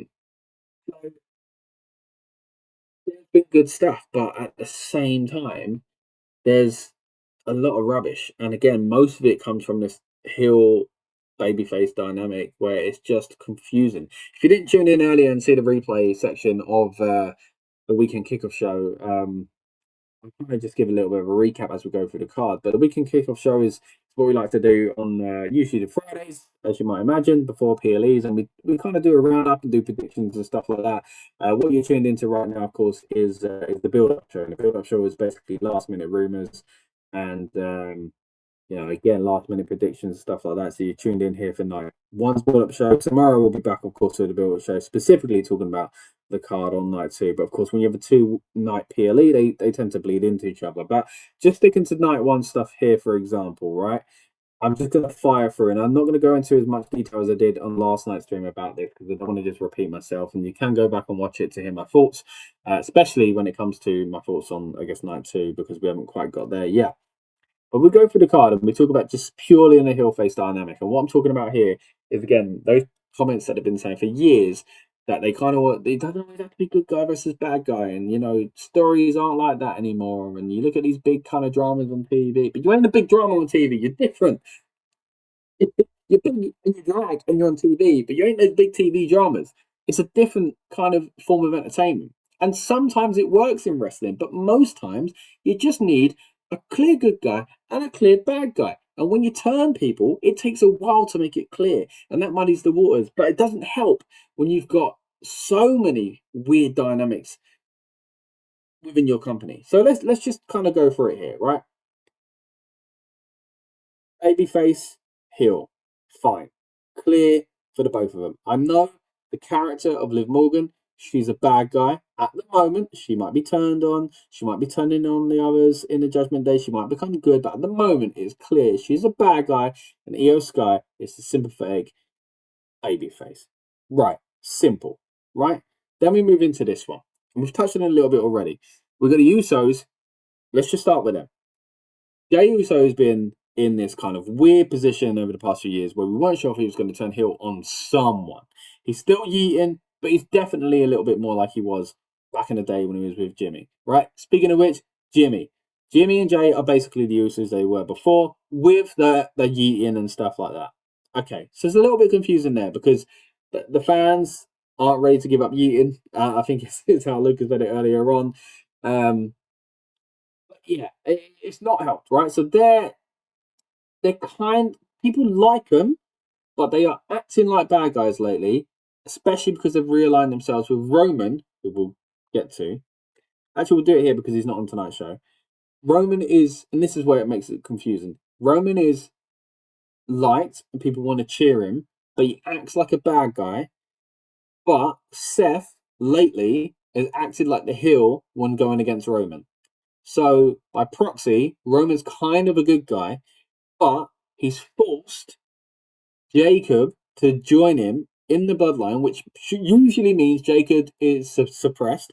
He's got Stockholm syndrome, and he's going to just do what's there for the family and try and be honourable, but by proxy, become a bad guy, and people are going to be against him, right?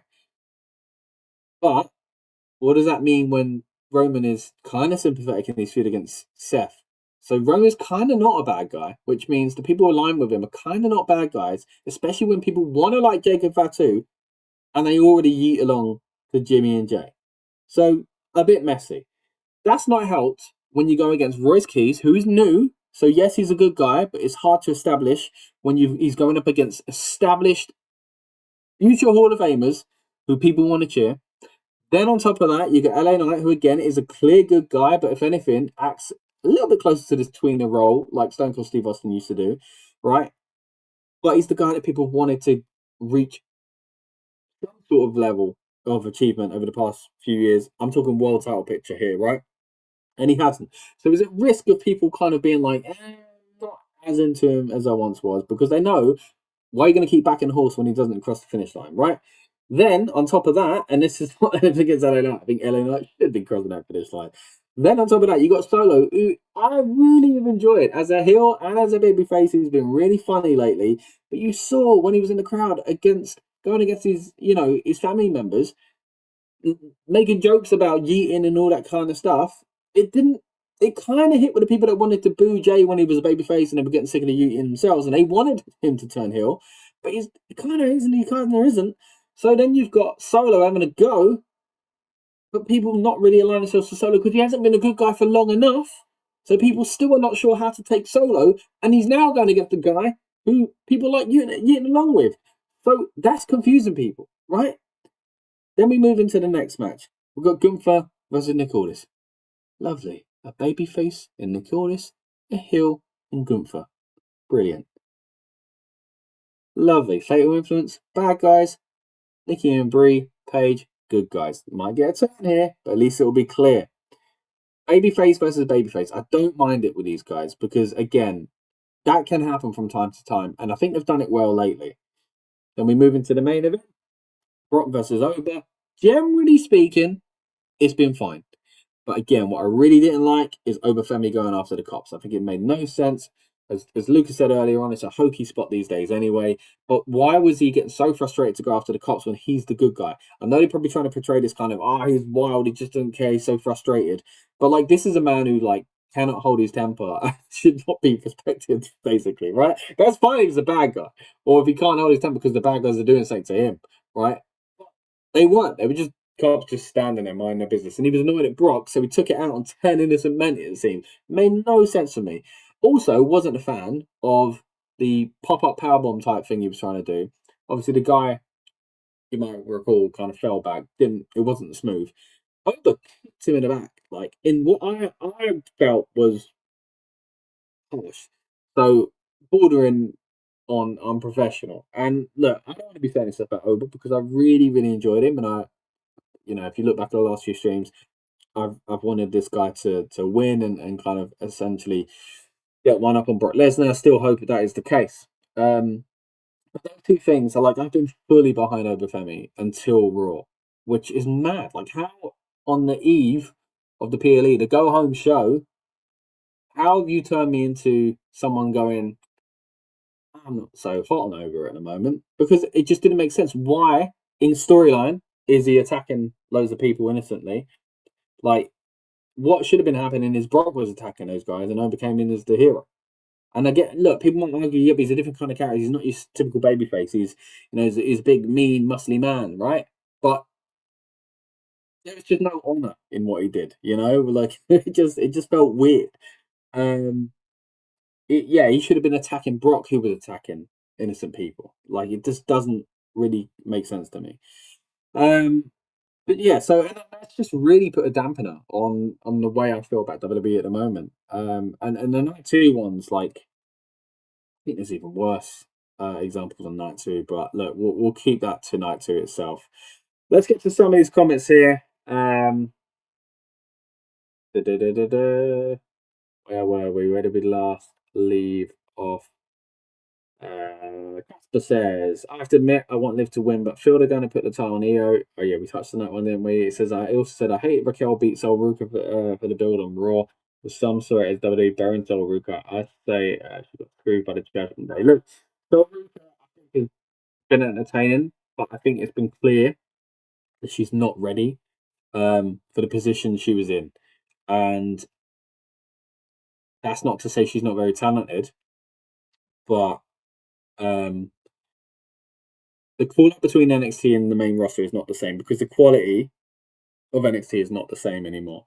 So I feel like she probably could have done with a bit more time before going under those bright lights. So you got to remember, this is a person who hasn't wrestled at all for very, very long, and that is always going to be the risk when you bring in someone like that. And again, how much she has done and grown since starting, it's the exact same for Tiffany Stratton, it's the exact same for Jade Cargill. They're in different periods of their careers now, but it was the same for both of them when they got called up. That Tiffany Stratton versus Charlotte match highlighted that more than any, in my opinion. Tiffany versus Jade did the same thing the first time round, just was not great. In that sense, you had two people with the same caliber and experience, really showing us that it did not mesh.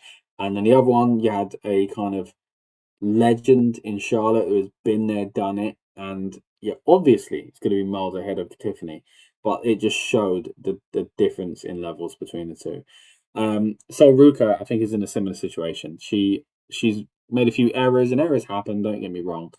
And Raquel's the same. I mean, Raquel's been there for a long time on the main roster, and there are a lot. I generally I like Raquel, and I want her as a person to do well. She seemed nice and whatever else, but realistically, she should be nowhere near the main title picture because she's not of the caliber of the people that are.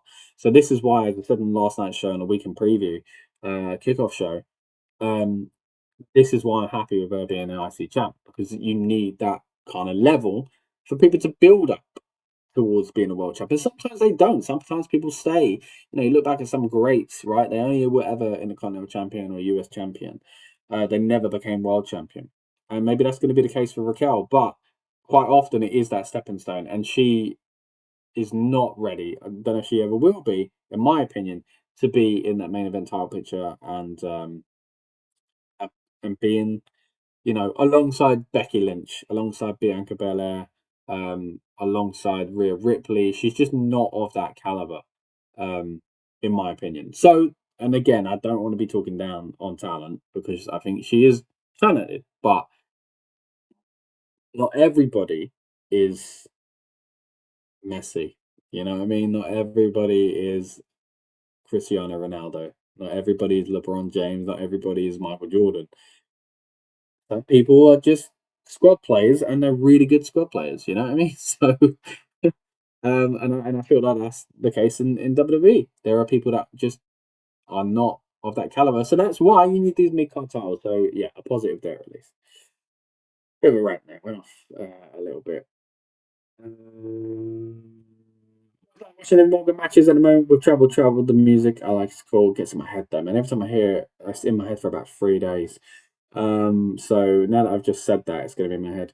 Aiden's in the house. Good to see you, buddy. And I see you said, yeah, I only replied to your message on the Rebellious Noise Pro Wrestling Instagram, Twitter, X, whatever you call it.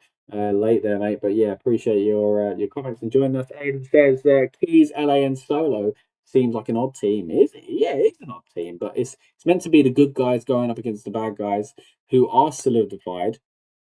Is it odd in the sense that Solo might turn? I mean, I really hope he doesn't. But what probably doesn't help is that usually that's okay because it's clear that they're the good guys working together.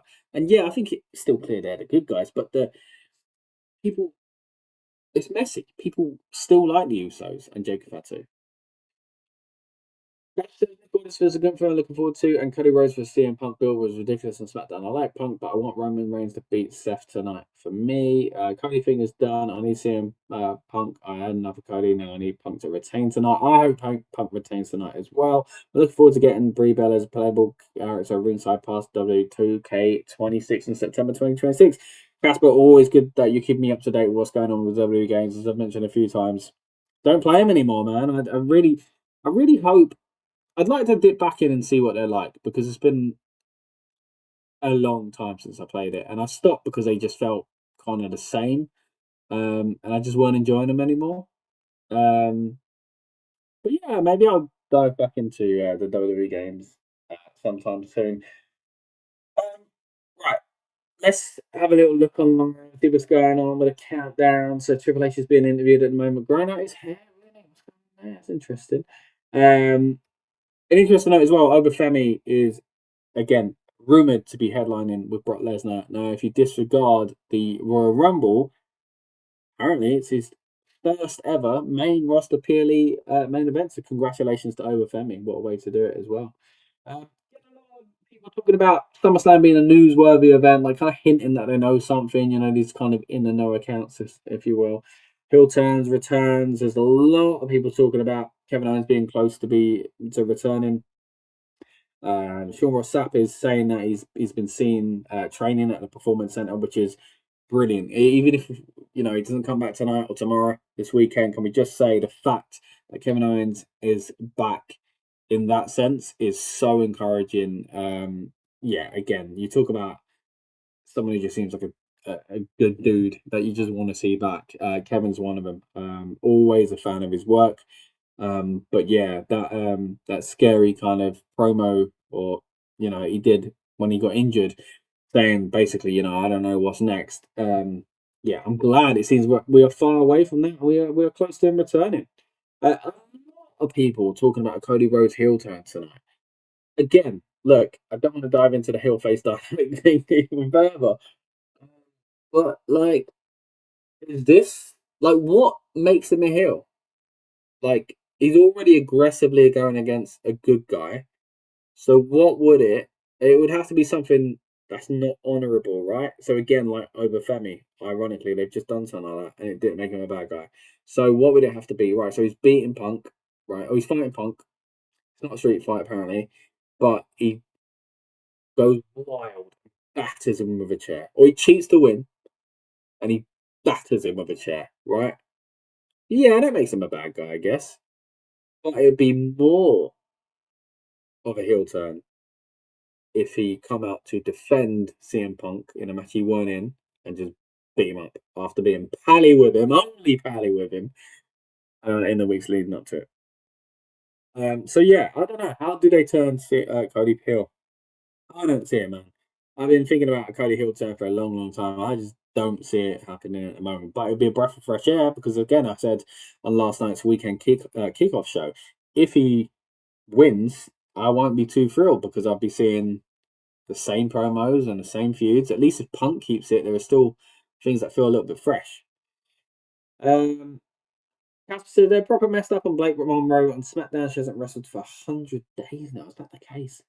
Yeah, I mean, I was really surprised when she got called up. But even still, even when she went to NXT, I don't know what it was, but it was something that, I don't know if it was the implication that maybe she had upset people backstage. I don't know where it was, but it was something when she joined NXT. And then when she went to the main roster, both times it was like, oh, pull back a little bit. Yeah, she's just seemed to have suffered both times. Let's see what else is flying around as far as rumors online. I mean, I've just seen an image of Bron Breakker. I mean, that's someone who looks like he's been built towards maybe a babyface turn. Everybody's picked up on him looking depressed. I think they're playing into it now. What else have we got going on here as far as rumors and stuff like that?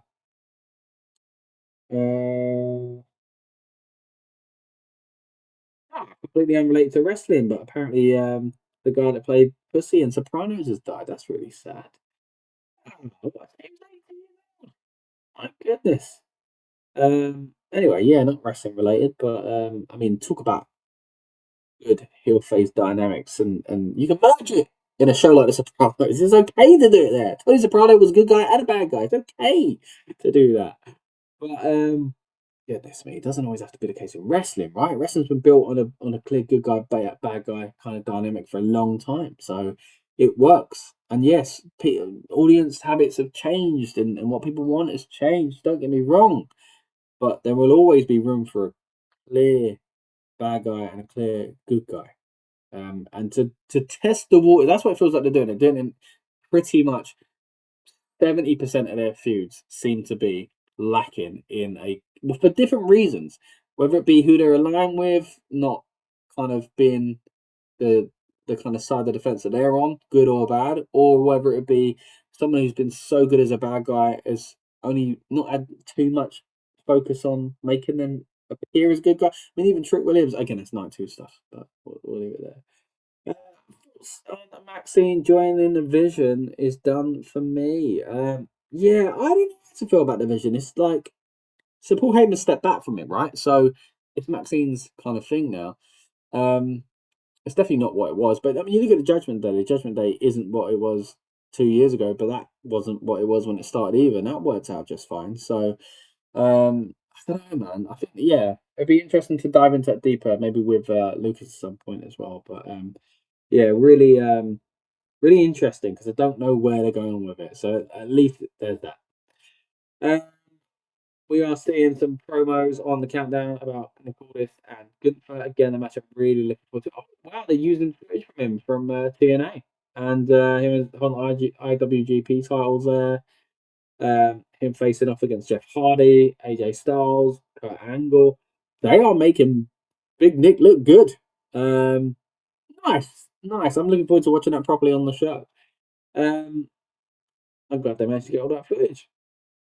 And that's the good thing about the way, I've talked about some of the things that WWE have kind of lost their way in over the past few years, but something I've really appreciated is their willingness to kind of admit the wrestling exists outside of their bubble. So now outside their bubble, looks like someone's about to come back into it. Casper said Big Cass returns to Raw on Monday. Looking forward to that. A lot of rumours, of course, going around about Enzo Amore being with him, but they seem to have cooled down lately, so it'd be interesting to see if he does show up on Raw with him, or straight after him, or a little while after that.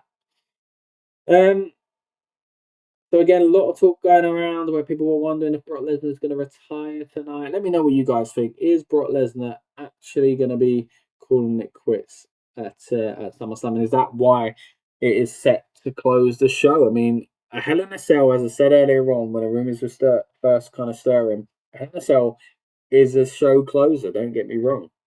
But the WWE title, and again, I assume one will go in first, one will go in last. And I could kind of see a world where the WWE title went on first and the Hell in a Cell went on last. What I thought was more likely was the Hell in a Cell opening and the WWE title going on last. What I didn't see was them straight after each other because it's got to be worth it. It's got to be for something. And I feel like the WWE title match might get buried and lost in the shuffle if something major doesn't happen. And if something major is happening, there's still a chance of, like, they usually want to separate that, right, from something else that might, if there's a reason Brock and Over's on last, such as a retirement, then yeah, it's hard to call. But look, I gotta say, I'm excited about tonight. I'm hoping tonight makes me more excited about tomorrow because again, tomorrow's card is okay, but like tonight's card could be SummerSlam. If SummerSlam was one night, it could be tonight. So I'm hopeful that tomorrow really, really knocks it out of the park because, again, as Lucas said earlier on, they've kind of front loaded it this time compared to WrestleMania last year, where night two, but WrestleMania a few years back, where night one was actually, in my opinion, better, and night two kind of come close. So hopefully that's why they're doing it to kind of balance things. But they've kind of felt like, on paper at least, they got a bit too far in one direction here, made night one look a lot better. Not say, but it'll be interesting how they do it if Brock retires as Casper. Yeah, that's what I'm thinking as well. Like, how do they convince people? When you've had the boy who cried wolf, right? Brock Lesnar pretending to retire. It'd be silly for them to do it twice, right? So maybe that's what would make people think, oh, maybe this one's real. Again, a lot of rumors going around about SummerSlam being the return of Kevin Owens. If that is the case, surely that'll be on night two.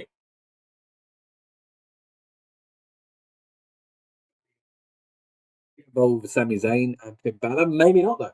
Maybe he's got his own path. Going after whoever wins. I mean, that's Kevin Owens actually.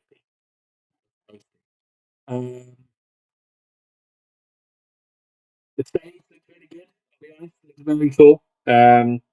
Looks like a nice setup at SummerSlam.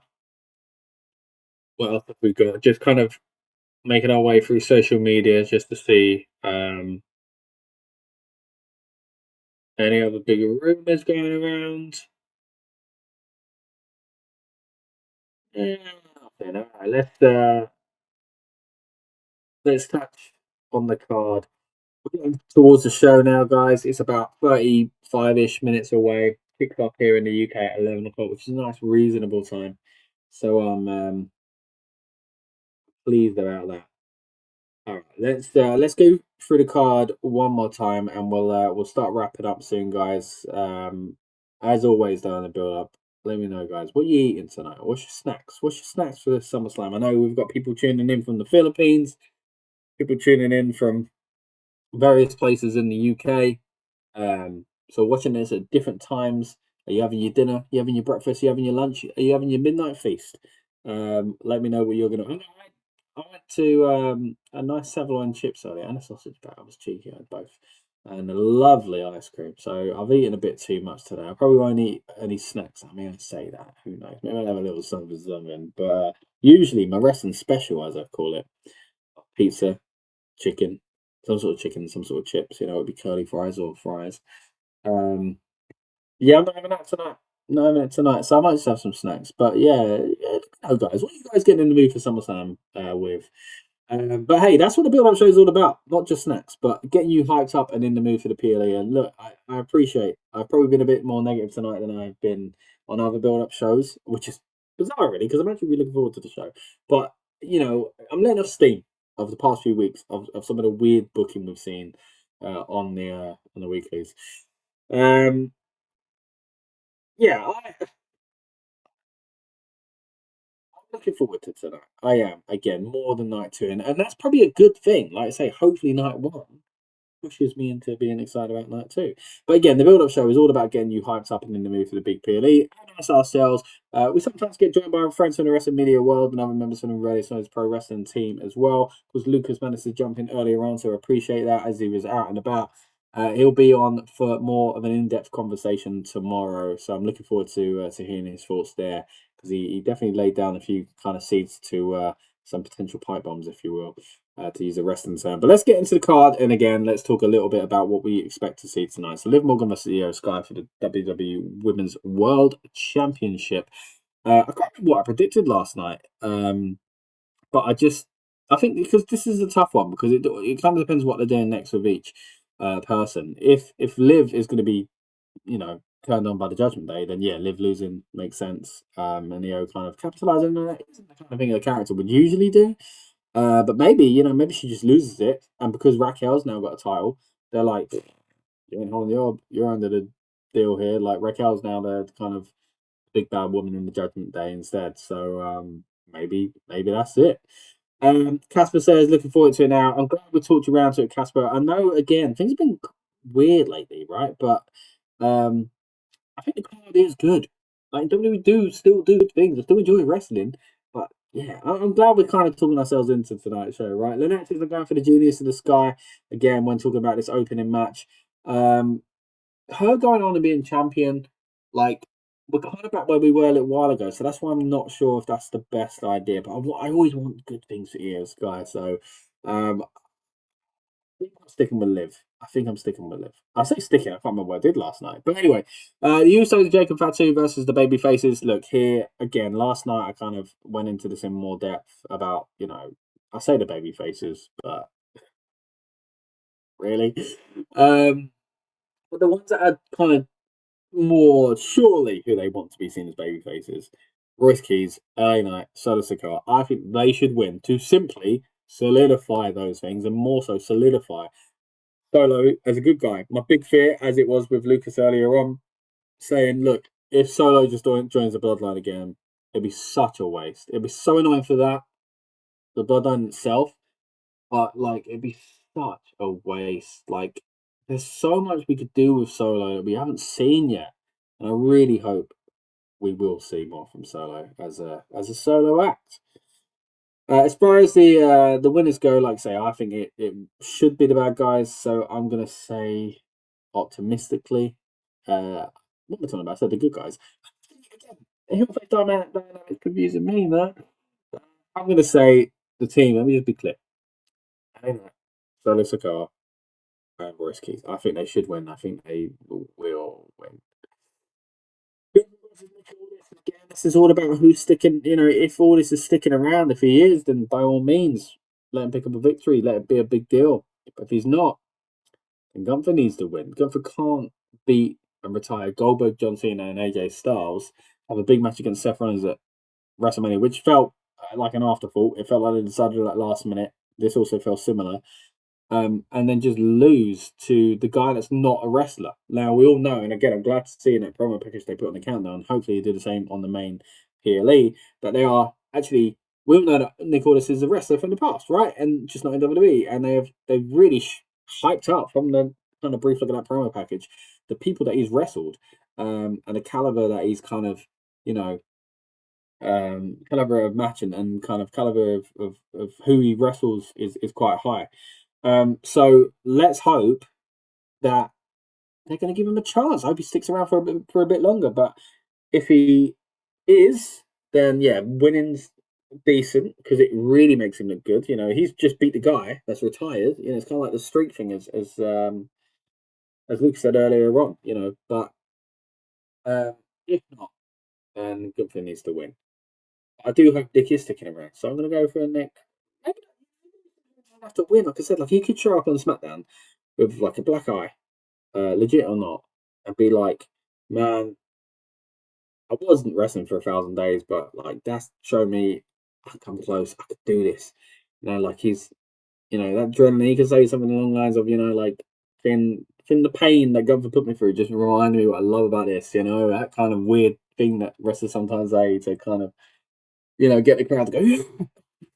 I could see a little thing, a little kind of promo like that post SummerSlam. So even a loss for Nick, I think, if he's sticking around, isn't a bad thing either. So yeah, ultimately, I think Gunther will win.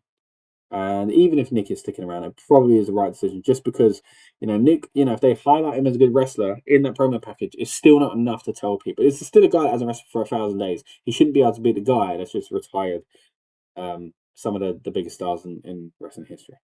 So yeah, it probably should be a Gunther win there. Influence versus Nikki Brie and Paige. Look, again, this is another one where it's like, well, if they turn on Paige, like it kind of makes sense here, right? Big under the lights, but maybe not. Maybe what you do, as I said on the Weekend Kickoff show, is actually have Fatal Influence drop the titles to Nikki and Brie, and Nikki and Brie attack Paige separately, because and then Paige can therefore get a partner and go after Nikki and Brie.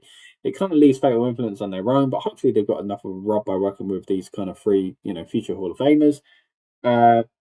No, wait, the Bellas are in the Hall of Hall of Famers, and Paige, I imagine, future Hall of Famer as well. Yeah, but maybe under the lights, maybe it's a good idea to have the bad guys win because they are so new. And Nikki, gets the big pop in the return, so maybe it's a good idea to have the bad guys win, and maybe there's a little bit of tension there because of it. And you could get the turn straight here. You could get Paige being the one that the Bellas feel like cost them the match.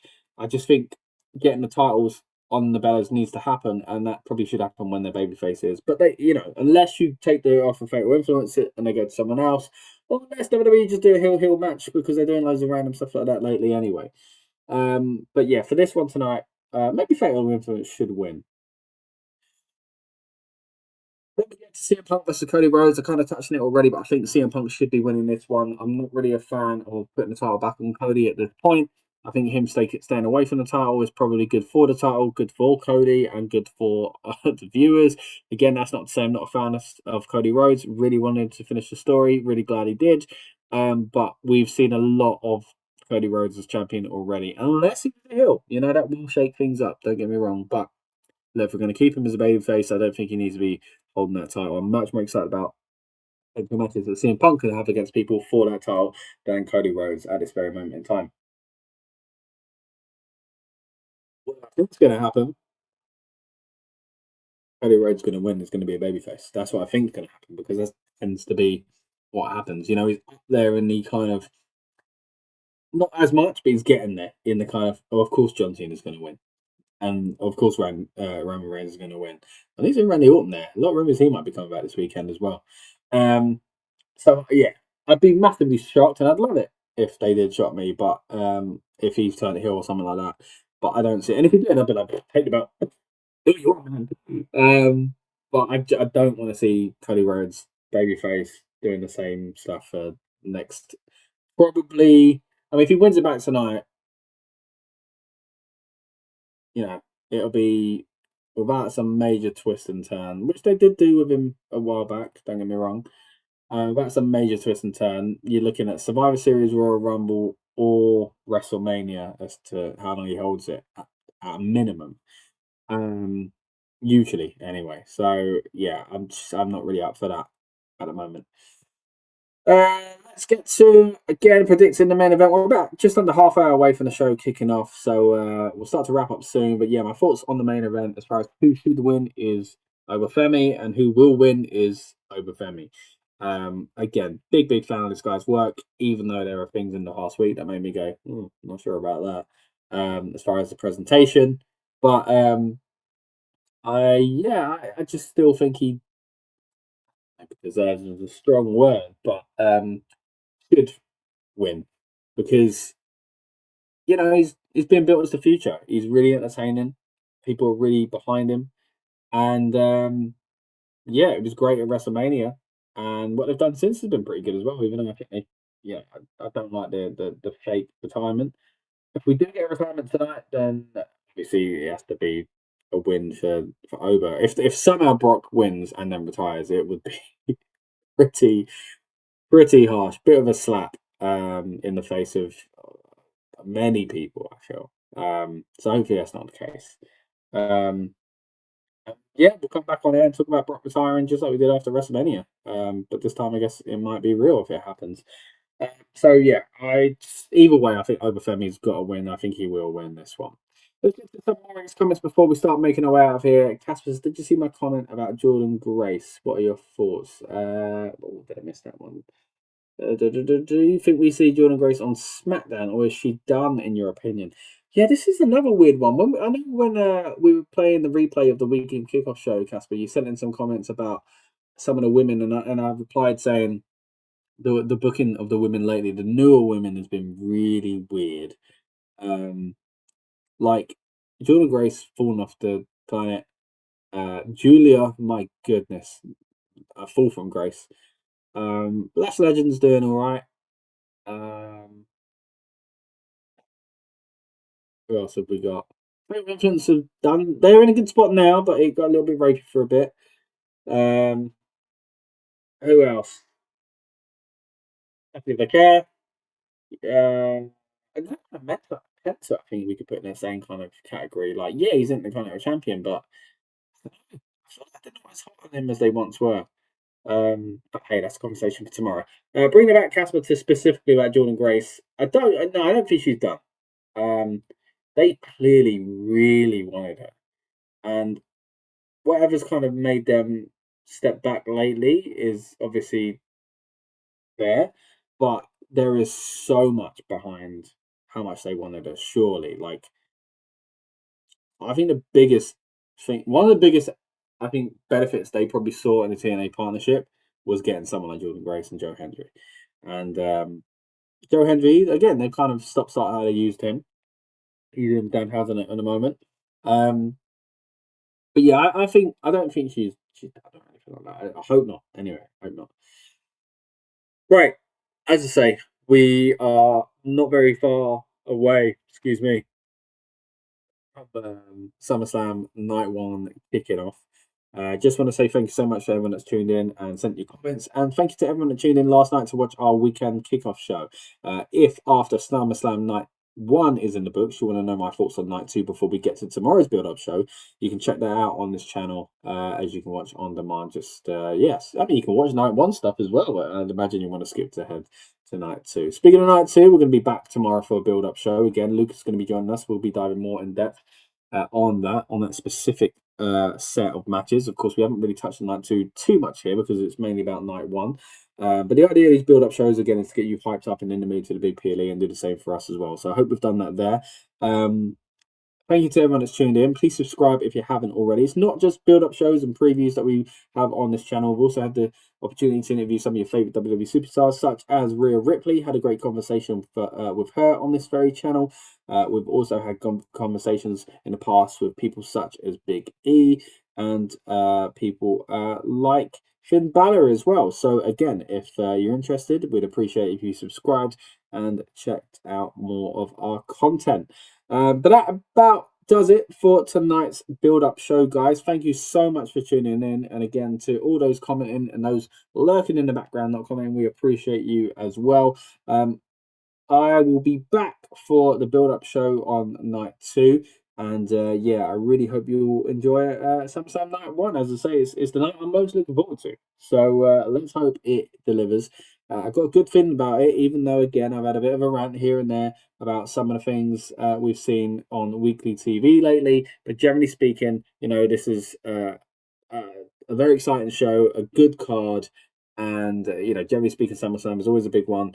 A good card and some really, really talented people on the card that I think will deliver, because they are really good at their jobs. When it comes to in-ring stuff, yes, booking decisions might go in certain directions at the end, but there'll be, I think, a lot of talented in-ring kind of sequences and things like that, just from the kind of, I mean, that's what it's all about, right? The wrestling after all. Casper says, hope the show is decent, just grabbing drinks. Thanks, Scott. Thanks so much, Casper, for tuning in. Always good to see you, buddy.